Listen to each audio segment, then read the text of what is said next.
वाहिगुरु साहिब जियो जहाँ आहार तुम्हारो होए, दीजै मोहे खाए हौस होए। रावर महापुरख गुण खानी, मैं तुम्हारी आयस न मानी। वाहिगुरु जी का खालसा वाहिगुरु जी की फतेह। गरीबनवाज सतगुरु चवर छत्र तखत दे मालक जुगो जुग अटल धन साहिब श्री गुरु ग्रंथ साहिब जी की पावन पवित्र हजूरी विच सुभाईमान गुरबाणी कीर्तन श्रवण करते हैं।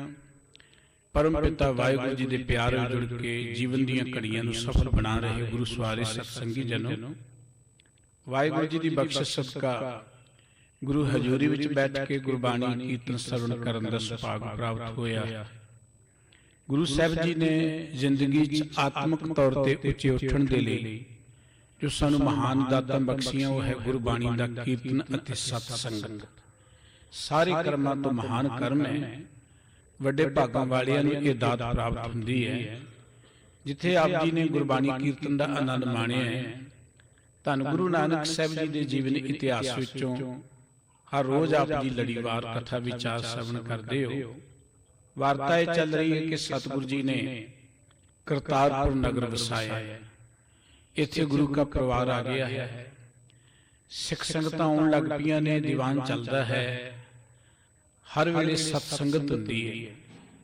दो महान दातां जो सतगुरु जी ने दित्तियां, एक सत्संगत विच बैठ के आत्मक खुराक नूं प्राप्त करना और पंगत विच बैठ के सारियां ने मिल के प्रसादा पानी छकना। क्योंकि अपने मुल्क दे अंदर जात पात दे नां ते ऊंच नीच दा भेदभाव सी और इस जात पात दे नां ते उन्हां लोगां नूं जिन्हां नूं कहंदे सन कि नीवें वर्ग दे ने बड़ी नफरत कीती जांदी सी। गुरु साहिब जी मनुखता जो इस गल नूं खत्म करना चाहुंदे सी। मनुखी बराबरता दी गल, समाजिक एकता दी गल सतगुरु जी करना चाहुंदे सी। ਉਹਦੇ ਲਈ ਸਤਿਗੁਰੂ ਜੀ ਨੇ ਸਾਨੂੰ ਪੰਗਤ ਤੇ ਸੰਗਤ ਦੋ ਦਾਤਾਂ ਦਿੱਤੀਆਂ ਨੇ। ਜਦੋਂ ਅਸੀਂ ਸੰਗਤ ਵਿੱਚ ਬੈਠਦੇ ਹਾਂ, ਇੱਥੇ ਗਰੀਬ ਬੈਠੇ, ਅਮੀਰ ਬੈਠੇ, ਕੋਈ ਬਹੁਤ ਪੜ੍ਹਿਆ ਹੋਏ ਜਾਂ ਨਾ ਪੜ੍ਹਿਆ ਹੋਏ, ਕੋਈ ਰਾਜਾ ਹੋਏ, ਗਰੀਬ ਹੋਏ, ਹਰ ਮਨੁੱਖ ਸਤ ਸੰਗਤ ਵਿੱਚ ਬਰਾਬਰ ਹੈ।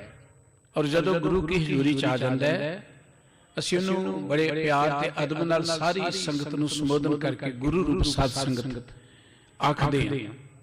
जिथे पंगत विच संगत विच बैठ के बराबरता दी गल है, उत्थे सतगुरु जी ने पंगत शुरू की कि सारे मिल के प्रसादा पानी इकट्ठे छकण। क्योंकि भोजन के नाम से बड़े वैर वितकरे सन। ब्राह्मण की रसोई कुछ होर है, वो किसी के नेड़े नहीं सी लगता, दूजियां नूं वो इंसान ही नहीं समझदा। सतगुरु जी ने जदों ये गल शुरू की ते कई वर्णां दे लोग सतगुरु जी कोल आउंदे ने। एक ब्राह्मण आ गया करतारपुर साहिब जी विच, सतगुरु जी आके कहने लगा, मैं ते तुहाडा बनाया ये भोजन छकना नहीं, मैं ते ब्राह्मण हुंदा।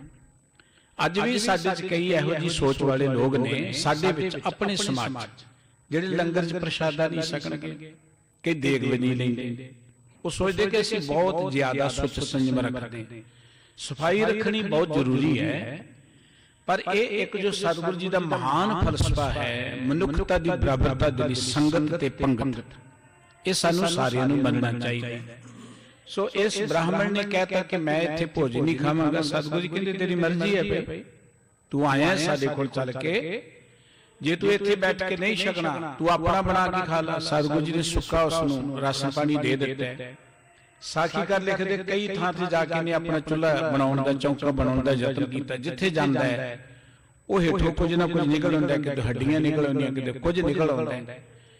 ਇਹ ਵਿਚਾਰਾ जगह लभदा लभदा थक गया, भुखे नूं बड़ी लगी सी। आखिर सतगुरु जी कोल आया, महाराज जी मैनूं माफ कर दिओ, मैं तुहाडे भोजन नूं ठुकराया, पर मैनूं बड़ी खजल खुआरी हुई है, मैनूं भोजन पानी छकाओ। जिवें सतगुरु जी कोल आके भोजन छकेगा ते सतगुरु जी नूं ज्ञान देणगे कि इह रोटी वखरी खाण नाल कोई सुच संयम नहीं रहिंदी, जां केवल बाहरों शरीर दे नहाउण धोण नाल कोई सुच संयम नहीं बनदी। सुच है की है? गुरबाणी विच सतगुरु जी ने जो बचन कहे वो भी अज आपने श्रवण करने ने। आओ मिल के गुरु की ये गाथा श्रवण करिए, सतगुरु जी के प्यार च जुड़ते हैं, मन बिरतियां नूं टिकाउंदे आ, ਮੁਖ ਤੋਂ ਸਾਰੇ ਹੀ ਉਚਾਰਨ ਕਰੀਏ ਜੀ ਸਤਨਾਮ ਵਾਹਿਗੁਰੂ ਸਾਹਿਬ ਜੀ। जहाँ आहार तुम्हारो होए दीजे मोए खाए हों सोए। ਇਹ ਬ੍ਰਾਹਮਣ ਸਤਿਗੁਰੂ ਜੀ ਨੂੰ ਕਹਿਣ ਲੱਗਾ ਮਹਾਰਾਜ ਜਿੱਥੇ ਤੁਹਾਡਾ ਲੰਗਰ ਤਿਆਰ ਹੈ ਨਾ ਤੁਸੀਂ ਉੱਥੇ ਹੀ ਮੈਨੂੰ ਭੋਜਨ ਦੇ ਦਿਓ, ਮੈਂ ਉੱਥੇ ਬੈਠ ਕੇ ਛਕ ਲਵਾਂਗਾ। ਰਾਵਰ ਮਹਾਪੁਰਖ ਗੁਣ ਖਾਨੀ ਮੈਂ ਤੁਮਰੀ ਆਇਸ ਨੇ ਮਾਨੀ। ਮਹਾਰਾਜ ਤੁਸੀਂ ਮਹਾਪੁਰਖ ਹੋ, ਤੁਸੀਂ ਗੁਣਾਂ ਦੀ ਖਾਣ ਹੋ, ਮੈਂ ਤੁਹਾਡੇ ਬਚਨ ਨਹੀਂ ਮੰਨੇ, ਤੁਹਾਡੀ ਆਗਿਆ ਨਹੀਂ ਮੰਨੀ। ਜਾਤੇ ਖੇਦ ਬਇਓ ਤਨ ਭਾਰੀ ਅਜ਼ਮੇ ਹੋ ਤੁਮਰੇ ਅਨੁਸਾਰੀ। ਤੇ ਮੈਂ ਬੜਾ ਦੁਖੀ ਹੋਇਆ। ਦੇਖੋ ਮੈਨੂੰ ਭੁੱਖ ਲੱਗੀ ਸੀ, ਤੁਹਾਡਾ ਪੱਕਿਆ ਪਕਾਇਆ ਭੋਜਨ ਮੈਂ ਠੁਕਰਾਇਆ ਤੇ ਆਪ ਪਕਾਉਣ ਲਈ ਮੈਨੂੰ ਜਗ੍ਹਾ ਹੀ ਨਹੀਂ ਮਿਲੀ। ਜਿੱਥੇ ਜਾਣਾ ਉਹ ਜਗ੍ਹਾ ਮੈਨੂੰ ਪਸੰਦ ਨਹੀਂ ਆਉਂਦੀ, ਇਸ ਕਰਕੇ ਮੈਂ ਬੜਾ ਦੁਖੀ ਹੋਇਆ ਹਾਂ। ਸੁਣ ਕੇ ਬੋਲੇ ਬਚਨ ਕਿਰਪਾਲਾ ਦਿਜ ਜੂ ਬੀਤ ਗਇਓ ਸੋ ਕਾਲਾ। ਸਤਿਗੁਰੂ ਸੱਚੇ ਪਾਤਸ਼ਾਹ ਜੀ ਨੂੰ ਕਹਿਣ ਲੱਗਾ ਮਹਾਰਾਜ ਮੈਂ ਹੁਣ ਤੁਹਾਡੀ ਆਗਿਆ 'ਚ ਚੱਲਾਂਗਾ, ਮੈਨੂੰ ਭੋਜਨ ਪਾਣੀ ਛਕਾ ਦਿਓ। ਤੇ ਸਤਿਗੁਰੂ ਜੀ ਕਹਿਣਗੇ ਪੰਡਤ ਜੀ ਚਲੋ ਜਿਹੜਾ ਸਮਾਂ ਲੰਘ ਗਿਆ ਉਹਨੂੰ ਕਾਹਨੂੰ ਯਾਦ ਕਰਨਾ, ਤੁਸੀਂ ਆਓ ਭੋਜਨ ਪਾਣੀ ਛਕੋ। ਅਬ ਮੁਖ ਵਾਹਿਗੁਰੂ ਕਹਿ ਲੀਜੈ ਅਵਨੀ ਕੋ ਪਾਵਨਿਓ ਕੀਜੈ। ਉਹ ਵਾਹਿਗੁਰੂ ਕਹਿ ਕੇ ਜਿੱਥੇ ਮਰਜੀ ਜਗ੍ਹਾ ਪੁੱਟ ਲੈ, ਤੂੰ ਜਗ੍ਹਾ ਤੇ ਕੋਈ ਮਾੜੀ ਨਹੀਂ ਹੁੰਦੀ, ਰੱਬ ਨੂੰ ਯਾਦ ਕਰ ਤੇ ਹਰ ਥਾਂ ਹੀ ਪਵਿੱਤਰ ਬਣ ਜਾਂਦੀ ਹੈ। ਸਾਜ ਰਸੋਈ ਭੋਜਨ ਕਰੀਏ ਸਭ ਹੀ ਹਿਰਦੇ ਬਰਮ ਪਰ ਹਰੀਏ। ਆਪਣੀ ਰਸੋਈ ਬਣਾ ਕੇ ਭੋਜਨ ਕਰ ਲੈ ਭਾਵੇਂ ਜਿੱਥੋਂ ਮਰਜੀ, ਪਰ ਮਨ ਵਿੱਚੋਂ ਭਰਮ ਨੂੰ ਦੂਰ ਕਰ ਲੈ। ਇਹ ਭਰਮ ਜਿਹੜਾ ਬਹੁਤ ਮਾੜੀ ਚੀਜ਼ ਹੈ। ਤਬ ਹੀ ਦੇ ਜਨੈ ਆਏ ਸਮਾਨੀ ਕੀਨ ਰਸੋਈ ਬ੍ਰਹਮ ਕਰਹਾਨੀ। ਪੰਡਤ ਨੇ ਸਤਿਗੁਰੂ ਜੀ ਦੀ ਆਗਿਆ ਮੰਨੀ, ਭੋਜਨ ਤਿਆਰ ਕਰਕੇ ਫਿਰ ਉਸ ਨੇ ਛਕਿਆ ਹੈ। ਕਰ ਭੋਜਨ ਕੋ ਜਬ ਟਿਕ ਆਇਓ ਸ੍ਰੀ ਗੁਰ ਤਬ ਇੱਕ ਸ਼ਬਦ ਅਲਾਇਓ। ਜਦੋਂ ਇਹ ਰੋਟੀ ਪਾਣੀ ਖਾ ਕੇ ਸਤਿਗੁਰੂ ਜੀ ਕੋਲ ਆਇਆ, ਗੁਰੂ ਸਾਹਿਬ ਜੀ ਨੇ ਗੁਰਬਾਣੀ ਦਾ ਇੱਕ ਪਵਿੱਤਰ ਸ਼ਬਦ ਜੋ ਬਸੰਤ ਰਾਗ ਵਿੱਚ ਅੰਕਿਤ ਹੈ, ਇਸ ਨੂੰ ਸੰਬੋਧਨ ਕਰਕੇ ਸੁਣਾਇਆ ਹੈ। ਬਸੰਤ ਮਹੱਲਾ ਪਹਿਲਾ। ਬਸੰਤ ਰਾਗ ਦਾ ਗੁਰੂ ਨਾਨਕ ਸਾਹਿਬ ਜੀ ਦਾ ਇਹ ਪਵਿੱਤਰ ਸ਼ਬਦ। ਰੇ ਮਨ ਲੇਖੇ ਕਬਹੂ ਨ ਪਾਏ ਜਾਮ ਨ ਭੀਜੈ ਸਾਚ ਨਾਏ ਰਹਾਓ। ਸਤਿਗੁਰੂ ਜੀ ਆਪਣੇ ਮਨ ਨੂੰ ਸੰਬੋਧਨ ਕਰਕੇ ਸਮਝਾਉਂਦੇ ਸਾਨੂੰ ਸਾਰਿਆਂ ਨੂੰ। ਉੱਤਮ ਪੁਰਖਾਂ ਦੀ ਇਹ ਵਡਿਆਈ ਹੁੰਦੀ ਹੈ, ਉਹ ਗੱਲ ਆਪਣੇ ਨਾਲ ਕਰਦੇ ਨੇ, ਉਪਦੇਸ਼ ਸਾਰਿਆਂ ਲਈ ਸਾਂਝਾ ਹੁੰਦਾ ਹੈ। ਇੱਥੇ ਵੀ ਸਤਿਗੁਰੂ ਜੀ ਕਹਿੰਦੇ ਰੇ ਮਨ ਲੇਖੇ ਕਬੂ ਨਾ ਪਾਏ। ਉਹ ਮਨਾ ਤੂੰ ਸੋਚ ਸੰਜਮ ਲਈ ਜਾਂ ਰੱਬ ਦੀਆਂ ਨਜ਼ਰਾਂ 'ਚ ਪ੍ਰਵਾਨ ਹੋ ਲਈ, ਜਿੰਨੇ ਮਰਜ਼ੀ ਕੰਮ ਕਰ ਲੈ, ਇਹ ਕਿਤੇ ਲੇਖੇ 'ਚ ਨਹੀਂ ਪੈਣੇ। ਆਪਾਂ ਦੇਖਦੇ ਹਾਂ ਕਈ ਵਾਰ ਆਪਾਂ ਸੋਚਦੇ ਹਾਂ, ਦੇਖੋ ਸਰੀਰਕ ਤੰਦਰੁਸਤੀ ਲਈ ਸਾਫ਼ ਸਫਾਈ ਰੱਖਣੀ ਬਹੁਤ ਜ਼ਰੂਰੀ ਹੈ। ਉਹ ਭਾਵੇਂ ਰਸੋਈ 'ਚ ਹੋਏ, ਭਾਈ ਜੋ ਕੁਝ ਅਸੀਂ ਪਕਾਉਂਦੇ ਆ ਉੱਥੇ ਸਫਾਈ ਹੋਣੀ ਚਾਹੀਦੀ, ਰਾਸ਼ਨ ਸਾਫ਼ ਸੁਥਰਾ ਹੋਣਾ ਚਾਹੀਦਾ, ਬਹੁਤ ਜ਼ਰੂਰੀ ਹੈ। ਪਰ ਕੋਈ ਇਹ ਕਹੇ ਕਿ ਮੈਂ ਲੋਕਾਂ ਤੋਂ ਵੱਖਰਾ ਹੋ ਕੇ ਬਹੁਤਾ ਸੁੱਚਾ ਹੋ ਜਾਵਾਂਗਾ ਜਾਂ ਖਾਸ ਕੋ ਲਕੀਰਾਂ ਮਾਰਨ ਨਾਲ ਸੁੱਚਾ ਹੋ ਜਾਵਾਂਗਾ, ਸਤਿਗੁਰੂ ਜੀ ਕਹਿੰਦੇ ਇਹ ਗੱਲਾਂ ਕਿਸੇ ਲੇਖੇ 'ਚ ਨਹੀਂ ਆਉਣੀਆਂ। ਇਹਦੇ ਨਾਲ ਤੂੰ ਰੱਬ ਦੀਆਂ ਨਜ਼ਰਾਂ 'ਚ ਪ੍ਰਵਾਨ ਨਹੀਂ ਹੋ ਜਾਏਗਾ। ਜਾਮ ਨਾ ਭੀਜਸ ਸਾਚੇ ਨਾਹੀਂ। ਜਿੰਨਾ ਚਿਰ ਮਨੁੱਖ ਦਾ ਮਨ ਵਾਹਿਗੁਰੂ ਜੀ ਦੇ ਨਾਮ 'ਚ ਨਹੀਂ ਭਿੱਜਦਾ, ਉਹਨਾਂ ਚਿਰ ਬਾਹਰਲੀਆਂ ਕੇਵਲ ਅਡੰਬਰ ਦੇ ਨਾਲ ਮਨੁੱਖ ਰੱਬ ਦੀਆਂ ਨਜ਼ਰਾਂ 'ਚ ਪ੍ਰਵਾਨ ਨਹੀਂ ਹੋ ਸਕਦਾ। ਗੁਰੂ ਸਾਹਿਬ ਜੀ ਦਾ ਬਚਨ ਹੈ ਕਿ ਸੁੱਚੇ ਨਾ ਆਖੀ ਹੈ ਬਹਿਨ ਜੇ ਪਿੰਡਾ ਧੋਏ, ਸੁੱਚੇ ਸਹੀ ਨਾਨਕਾ ਜਿਨ ਮਨ ਵਸਿਆ ਸੋਏ। ਸਤਿਗੁਰੂ ਜੀ ਕਹਿਣਗੇ ਸੁੱਚਾ ਉਹ ਨਹੀਂ ਕਿ ਜਿੰਨੇ ਬਾਹਰੋਂ ਨਹਾ ਧੋ ਲਿਆ, ਵਧੀਆ ਕੱਪੜੇ ਪਾ ਲਏ ਜਾਂ ਪੋਚਾ ਫੇਰ ਲਿਆ ਸੁੱਚਾ ਬਣ ਗਿਆ। ਸੁੱਚਾ ਤੇ ਬੰਦਾ ਉਦੋਂ ਹੁੰਦਾ ਜਿਹਦੇ ਹਿਰਦੇ ਅੰਦਰ ਸੱਚ ਵਸ ਜਾਂਦਾ। ਸਤਿਗੁਰੂ ਜੀ ਨੇ ਹਰਿਦੁਆਰ 'ਚ ਵੀ ਇੱਕ ਅਜਿਹੀ ਸੋਚ ਵਾਲੇ ਵਿਅਕਤੀ ਨੂੰ ਇਹ ਗੱਲ ਕਹੀ ਸੀ ਕਿ ਖੁਦ ਡੁੰਮਣੀ ਕੁਦਇਆ ਕਸਾਇਣ ਪਰ ਨਿੰਦਾ ਘਟ ਚੁਹੜੀ, ਮੁੱਠੀ ਕ੍ਰੋਧ ਚੰਡਾਲ ਕਾਰੀ ਕੱਢੀ ਕਿਹਾ ਥੀਏ ਜਾਂ ਚਾਰੇ ਬੈਠੀਆਂ ਨਾਲ। ਬਾਹਰੋਂ ਬੜਾ ਪੋਚਾ ਮਾਰ ਕੇ ਲਕੀਰਾਂ ਕੱਢ ਲਈਆਂ ਕਿ ਚੌਂਕੇ 'ਚ ਆ ਕੇ ਕੋਈ ਚੌਂਕੇ ਨੂੰ ਭੇਟ ਨਾ ਦੇਵੇ। ਜੇ ਅੰਦਰ ਮਨੁੱਖ ਦੇ ਬੇਤਰਸੀ ਹੈ, ਹੰਕਾਰ ਹੈ, ਕ੍ਰੋਧ ਹੈ, ਦੂਜਿਆਂ ਤੇ ਜ਼ੁਲਮ ਕਰਨ ਦੀ ਭਾਵਨ ਹੈ, ਸਤਿਗੁਰੂ ਜੀ ਕਹਿੰਦੇ ਔਗਣ ਤੇ ਪਹਿਲਾਂ ਹੀ ਅੰਦਰ ਬੈਠੇ ਨੇ ਜਿਨ੍ਹਾਂ ਨੇ ਤੈਨੂੰ ਭੇਟ ਦਿੱਤਾ ਹੈ। ਇਹ ਬਾਹਰਲੀਆਂ ਲਕੀਰਾਂ ਨਾਲ ਤੇ ਸੁੱਚੇ ਨਹੀਂ ਹੋਣਾ। ਸਤਿਗੁਰੂ ਜੀ ਇੱਥੇ ਵੀ ਕਹਿੰਦੇ ਕਿ ਇਹਨਾਂ ਗੱਲਾਂ ਦਾ ਕੋਈ ਲਾਭ ਨਹੀਂ ਹੈ ਜਿੰਨਾ ਚਿਰ ਮਨੁੱਖ ਪਰਮਾਤਮਾ ਦੇ ਪਿਆਰ 'ਚ ਭਿੱਜਦਾ ਨਹੀਂ ਹੈ। ਇਹ ਗੱਲਾਂ ਮਨੁੱਖ ਨੂੰ ਸੁੱਖ ਨਹੀਂ ਦੇ ਸਕਦੀਆਂ। ਸੋਇਨੇ ਕਾ ਚੌਕਾ ਕੰਚਨ ਕੁਆਰ ਰੁਪਏ ਕੀ ਆਕਾਰ ਬਹੁਤ ਵਿਸਥਾਰ। ਸਤਿਗੁਰੂ ਜੀ ਕਹਿੰਦੇ ਤੁਸੀਂ ਤਾਂ ਪੰਡਤ ਜੀ ਕੇਵਲ ਪੋਚਾ ਹੀ ਮਾਰਨਾ ਸੀ, ਚੌਂਕੇ ਨੂੰ ਸੁੱਚੀਆਂ ਕਰਨਾ ਸੀ ਨਾ, ਤੂੰ ਭਾਵੇਂ ਸੋਨੇ ਦਾ ਚੌਂਕਾ ਬਣਾ ਲੈ, ਸੋਨੇ ਦਾ ਚੌਂਕਾ, ਸੋਨੇ ਦਾ ਕੋਈ ਚੌਂਕਾ ਬਣਾ ਲੈ। ਕੰਚਨ ਕੁਆਰ, ਕੁਆਰ ਦਾ ਅਰਥ ਹੈ ਜਿਹੜੇ ਭਾਂਡੇ ਨੇ ਉਹ ਵੀ ਸੋਨੇ ਦੇ ਹੋਣ ਮਨੁੱਖ ਦੇ ਕੋਲ। ਰੁਪਏ ਕੀ ਆਕਾਰਾ ਬਹੁਤ ਵਿਸਥਾਰ, ਰੂਪਾ ਕਹਿੰਦੇ ਚਾਂਦੀ ਨੂੰ। ਉਹ ਜਿਹੜੀਆਂ ਲਕੀਰਾਂ ਕੱਢਦੇ ਹੋ ਤੁਸੀਂ ਪੰਡਤ ਜੀ, ਉਹ ਭਾਵੇਂ ਤੁਸੀਂ ਚਾਂਦੀ ਦੀਆਂ ਕੱਢ ਲਓ, ਚਿੱਟੀਆਂ ਵਾਉਣ ਦੀ ਬਜਾਏ ਚਾਂਦੀ ਦੀਆਂ ਕੱਢ ਲਓ ਤੇ ਬਹੁਤ ਹੋਰ ਵੀ ਅਡੰਬਰ ਕਰ ਲਓ ਜਿਹੜਾ ਤੁਸੀਂ ਕਰ ਸਕਦੇ ਹੋ। ਗੰਗਾ ਕਾ ਉਦਕ ਕਰਨ ਤੇ ਕੀ ਆਗ, ਉਦਕ ਕਹਿੰਦੇ ਨੇ ਪਾਣੀ ਨੂੰ। ਤੁਸੀਂ ਭਾਵੇਂ ਗੰਗਾ ਦਾ ਪਾਣੀ ਲਿਆ ਕੇ ਚੌਂਕਾ ਤਿਆਰ ਕਰ ਲਓ, ਭੋਜਨ ਤਿਆਰ ਕਰ ਲਓ। ਕਰੰਤੇ ਕੀ ਆਗ, ਕਰੰਤਾ ਜਦੋਂ ਜੱਗ ਕਰਦੇ ਨੇ ਹਿੰਦੂ ਵੀਰ, ਉਹ ਕਹਿੰਦੇ ਕਿ ਅੱਗ ਬੜੀ ਸੁੱਚੀ ਹੋਣੀ ਚਾਹੀਦੀ। ਅੱਗ ਨੂੰ ਵੀ ਉਹ ਮਾੜਾ ਚੰਗਾ ਗਿਣਦੇ ਨੇ ਕਿ ਅੱਗ ਸੁੱਚੀ ਹੋਣੀ ਚਾਹੀਦੀ ਹੈ। ਉਹ ਅੱਗ ਫਿਰ ਕਿਸੇ ਥਾਂ ਤੋਂ ਨਹੀਂ ਲੈਂਦੇ। ਅੱਗ ਨੂੰ ਪ੍ਰਾਪਤ ਕਰਨ ਦੇ ਲਈ ਅਰਣੀ ਇੱਕ ਲੱਕੜ ਹੁੰਦੀ ਹੈ, ਉਹ ਲੱਕੜ ਦੇ ਦੋ ਟੁਕੜੇ ਲੈ ਕੇ ਇੱਕ ਚ ਮੋਰੀ ਕਰਕੇ ਦੂਜਾ ਟੁਕੜਾ ਚ ਪਾਉਂਦੇ, ਉਹਨੂੰ ਬੜੀ ਜ਼ੋਰ ਦੀ, ਜਿਵੇਂ ਆਪਾਂ ਮਧਾਣੀ ਰਿੜਕਦੇ ਆ ਇਦਾਂ ਉਹ ਫੇਰਦੇ ਨੇ। ਜਦੋਂ ਲੱਕੜ ਨਾਲ ਘਿਸਦੀ ਉਹਦੇ ਚੋਂ ਅੱਗ ਨਿਕਲਦੀ ਹੈ। ਉਹ ਅੱਗ ਜਿਹੜੀ ਉਹਦੇ ਨਾਲ ਉਹ ਫਿਰ ਜੱਗ ਦੀ ਅੱਗ ਬਾਲਦੇ ਨੇ। ਇਦਾਂ ਸਤਿਗੁਰੂ ਸਾਹਿਬ ਜੀ ਕਹਿੰਦੇ ਨੇ ਕਿ ਪੰਡਤ ਜੀ ਭਾਵੇਂ ਤੁਸੀਂ ਬਣਾ ਲਓ ਸੋਨੇ ਦਾ ਚੌਂਕਾ ਤੇ ਸੋਨੇ ਦੇ ਬਰਤਨ ਲੈ ਲਓ, ਚਾਂਦੀ ਦੀਆਂ ਲਕੀਰਾਂ ਕੱਢ ਲਓ। ਇੱਥੇ ਬਸ ਨਹੀਂ, ਗੰਗਾ ਦਾ ਪਾਣੀ ਲੈ ਆਓ। ਕਰੰਤੇ ਕੀ ਆਗ, ਉਹ ਜਿਹੜਾ ਹੈ ਨਾ, ਕਰੰਤੇ ਦੀ ਅਰਥ ਹੈ ਕਿ ਉਹ ਜਿਹੜੀ ਅਰਣੀ ਦੀਆਂ ਲੱਕੜਾਂ ਦੀ ਅੱਗ ਹੈ, ਕਰੰਤ ਅੱਗ ਕਹਿੰਦੇ ਨੇ ਜੱਗ ਵਰਤਣ ਵਾਲੀ ਨੂੰ। ਉਹ ਅੱਗ ਦੇ ਨਾਲ ਤੁਸੀਂ ਲਿਆ ਕੇ ਆਪਣੇ ਚੌਂਕੇ ਚ ਅੱਗ ਬਾਲ ਲਓ। ਗਰੁੜਾ ਖਾਣਾ ਦੁੱਧ ਸਿਓ ਗਾਡ, ਤੇ ਤੁਸੀਂ ਹੋਰ ਕੁਝ ਵੀ ਨਾ ਵਰਤੋ, ਦੁੱਧ ਲੈ ਆਓ। ਦੁੱਧ ਨੂੰ ਪਵਿੱਤਰ ਗਿਣਦੇ ਨੇ। ਦੁੱਧ ਦੇ ਵਿੱਚ ਚੌਲ ਪਾ ਕੇ ਉਹਨੂੰ ਹੀ ਰਿੰਨ ਕੇ ਖਾਓ, ਹੋਰ ਕੁਝ ਨਾ ਖਾਓ। ਇਹਨਾਂ ਕੁਝ ਤੁਸੀਂ ਕਰ ਲਓ। 10-8 ਲਿਖੇ ਹੋਵੇ ਪਾਸ, 10-8 18 ਪ੍ਰਾਣ ਤੁਹਾਡੇ ਕੋਲ ਪਏ ਹੋਣ, ਧਰਮ ਗ੍ਰੰਥ ਸਾਰੇ ਕੋਲ ਪਏ ਹੋਣ।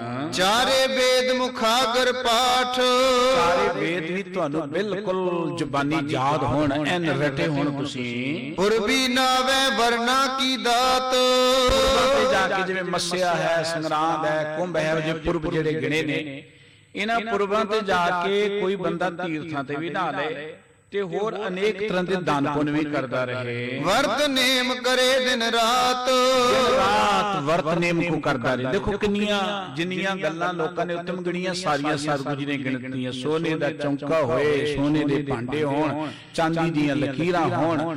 ਔਰ ਇੱਥੇ ਬਸ ਨਹੀਂ ਹੈ, ਸਤਿਗੁਰੂ ਸਾਹਿਬ ਜੀ ਕਹਿੰਦੇ ਨੇ ਕਰੰਤੇ ਦੀ ਅੱਗ ਹੋਵੇ, ਦੁੱਧ ਦੇ ਵਿੱਚ ਪਾ ਕੇ ਚੌਲ ਤੇ ਉਹਨੂੰ ਰਿੰਨ ਕੇ ਖਾਏ। ਕੋਈ ਬੰਦਾ ਗੰਗਾ ਦੇ ਪਾਣੀ ਦੇ ਨਾਲ ਚੌਂਕਾ ਤਿਆਰ ਕਰੇ ਔਰ ਤੀਰਥਾਂ ਤੇ ਨਹਾਉਂਦਾ ਹੋਏ, ਬੜਾ ਉਦਾਨ ਪੁੰਨ ਕਰਦਾ ਹੋਏ, 18 ਪ੍ਰਾਣ ਹੋਣ, ਚਾਰੇ ਵੇਦ ਉਹਨੂੰ ਜ਼ੁਬਾਨੀ ਕੰਠ ਹੋਣ, ਸਭ ਕੁਝ ਇਹ ਕਰਦਾ ਹੋਵੇ। ਕਾਜੀ ਮੁੱਲਾ ਹੋਵੇ ਸੇਖ, ਕੇਵਲ ਇਹੀ ਗੱਲ ਨਹੀਂ ਹੈ ਕਿ ਕੇਵਲ ਬ੍ਰਾਹਮਣ ਦੀ ਗੱਲ ਹੈ। ਕੋਈ ਕਾਜੀ ਹੋਵੇ, ਭਾਵੇਂ ਮੁੱਲਾ ਹੋਵੇ, ਭਾਵੇਂ ਸ਼ੇਖ ਹੋਵੇ। ਜੋਗੀ ਜੰਗਮ ਭਗਵੇ ਭੇਖ, ਜੋਗੀ ਹੋਏ ਜੰਗਮ ਦੇ ਨੇ ਇੱਕ ਜੋਗੀਆਂ ਦੀ ਹੀ ਸ਼੍ਰੇਣੀ ਹੈ। ਉਹ ਭਗਵੇ ਭੇਖ ਪਾ ਕੇ ਫਿਰਨ ਵਾਲੇ ਜੋਗੀ ਹੋਣ। ਕੋ ਗ੍ਰਹੀ ਕਰਮਾਂ ਕੀ ਸੰਦ, ਕੋਈ ਭਾਵੇਂ ਗ੍ਰਸਤੀ ਹੋਵੇ ਜਿਹੜਾ ਕਰਮਾਂ ਦੇ ਵਿੱਚ ਲੱਗਿਆ ਹੋਏ। ਬਿਨ ਬੂਝੇ ਸਭ ਖੜੀਅਸ ਬੰਦ, ਅਖੀਰਲੀ ਪੰਕਤੀ ਤੇ ਜਾ ਕੇ ਸਤਿਗੁਰੂ ਜੀ ਨੇ ਗੱਲ ਕਹੀ ਕਿ ਭਾਵੇਂ ਸੋਨੇ ਦਾ ਚੌਂਕਾ ਹੋਏ, ਸੋਨੇ ਦੇ ਭਾਂਡੇ ਹੋਣ, ਚਾਂਦੀ ਦੀਆਂ ਲਕੀਰਾਂ ਹੋਣ, ਗੰਗਾ ਦਾ ਪਾਣੀ ਹੋਵੇ, ਕਰੰਤੇ ਦੀ ਅੱਗ ਹੋਵੇ, ਤੀਰਥਾਂ ਤੇ ਕੋ ਨਹਾਉਂਦਾ ਹੋਏ, ਚਾਰੇ ਵੇਦ ਉਹਨੂੰ ਜ਼ੁਬਾਨੀ ਯਾਦ ਹੋਣ, ਭਾਵੇਂ ਕੋਈ ਜੋਗੀ ਹੋਏ, ਜੰਗਮ ਹੋਏ, ਕਾਜੀ ਹੋਏ, ਮੁੱਲਾ ਹੋਏ, ਸ਼ੇਖ ਹੋਏ। ਪਰ ਸਤਿਗੁਰੂ ਜੀ ਨੇ ਇੱਕੋ ਗੱਲ ਸਾਰੀ ਗੱਲ ਕਹੀ, ਬਿਨ ਬੂਝੇ ਸਭ ਖੜੀਏ ਸੰਬੰਧ। ਜਿੰਨਾ ਚਿਰ ਉਹਨੂੰ ਪਰਮਾਤਮਾ ਦੀ ਸੋਝੀ ਨਹੀਂ ਹੈ, ਰੱਬੀ ਹੁਕਮ ਦਾ ਗਿਆਨ ਨਹੀਂ, ਤੇ ਉਹ ਤੇ ਬੰਧਨਾਂ ਤੋਂ ਕਦੀ ਛੁੱਟ ਨਹੀਂ ਸਕਦਾ। ਉਹ ਤੇ ਔਗਣਾ ਬੁਰਾਈਆਂ ਤੋਂ ਮੁਕਤ ਨਹੀਂ ਹੋ ਸਕਦਾ, ਜਮਾਂ ਦੀ ਮਾਰ ਤੋਂ ਬਚ ਨਹੀਂ ਸਕਦਾ, ਭਾਵੇਂ ਜਿੰਨੇ ਮਰਜ਼ੀ ਸੋਚ ਰੱਖੀ ਜਾਏ, ਜਿੰਨੇ ਮਰਜ਼ੀ ਬਾਹਰਲੇ ਤੀਰਥਾਂ ਤੇ ਨਹਾਈ ਜਾਏ। ਸਤਿਗੁਰੂ ਜੀ ਕਹਿਣਗੇ ਗੱਲ ਤੇ ਆਉਣੀ ਹੈ ਕਰਨੀ ਤੇ ਮਨੁੱਖ ਦੀ ਕਰਨੀ ਕਿਹੋ ਜਿਹੀ। ਸਤਿਗੁਰੂ ਜੀ ਨੂੰ ਕਿਹਾ ਸੀ ਮੱਕੇ ਦੇ ਹਾਜੀਆਂ ਨੇ ਕਿ ਵੱਡਾ ਹਿੰਦੂ ਹੈ ਕਿ ਮੁਸਲਮਾਨ ਹੋਈ। ਸਤਿਗੁਰੂ ਜੀ ਨੇ ਇੱਕੋ ਗੱਲ ਕਹਿ ਸੀ, ਬਾਬਾ ਆਖੇ ਹਾਜੀਆਂ ਸੁਭ ਅਮਲਾਂ ਬਾਝੋਂ ਦੋਨੋਂ ਹੋਈ। ਮਨੁੱਖ ਦੀ ਜੇ ਕਰਨੀ ਚੰਗੀ ਨਹੀਂ ਹੈ, ਕਿਰਦਾਰ ਨਹੀਂ ਹੈ। ਧਰਮ ਜਿਹੜਾ ਹੈ ਇਹ ਮਨੁੱਖ ਦੇ ਵਿੱਚ ਕਿਰਦਾਰ ਪੈਦਾ ਕਰਦਾ ਹੈ। ਧਰਮ ਮਨੁੱਖ ਦੇ ਅੰਦਰ ਕਰੈਕਟਰ ਪੈਦਾ ਕਰਦਾ ਹੈ, ਮਨੁੱਖ ਦੇ ਜੀਵਨ ਦੇ ਪੱਧਰ ਨੂੰ ਉੱਚੀਆਂ ਚੁੱਕਦਾ ਹੈ। ਅਸੀਂ ਬਾਹਰੀ ਤੌਰ ਤੇ ਕੋਈ ਖੁਰਾਕ ਖਾਂਦੇ ਆ ਤੇ ਉਹ ਖੁਰਾਕ ਦਾ ਅਸਰ ਹੁੰਦਾ, ਮਨੁੱਖ ਸਰੀਰਕ ਤੌਰ ਤੇ ਤੰਦਰੁਸਤ ਰਹਿੰਦਾ ਹੈ।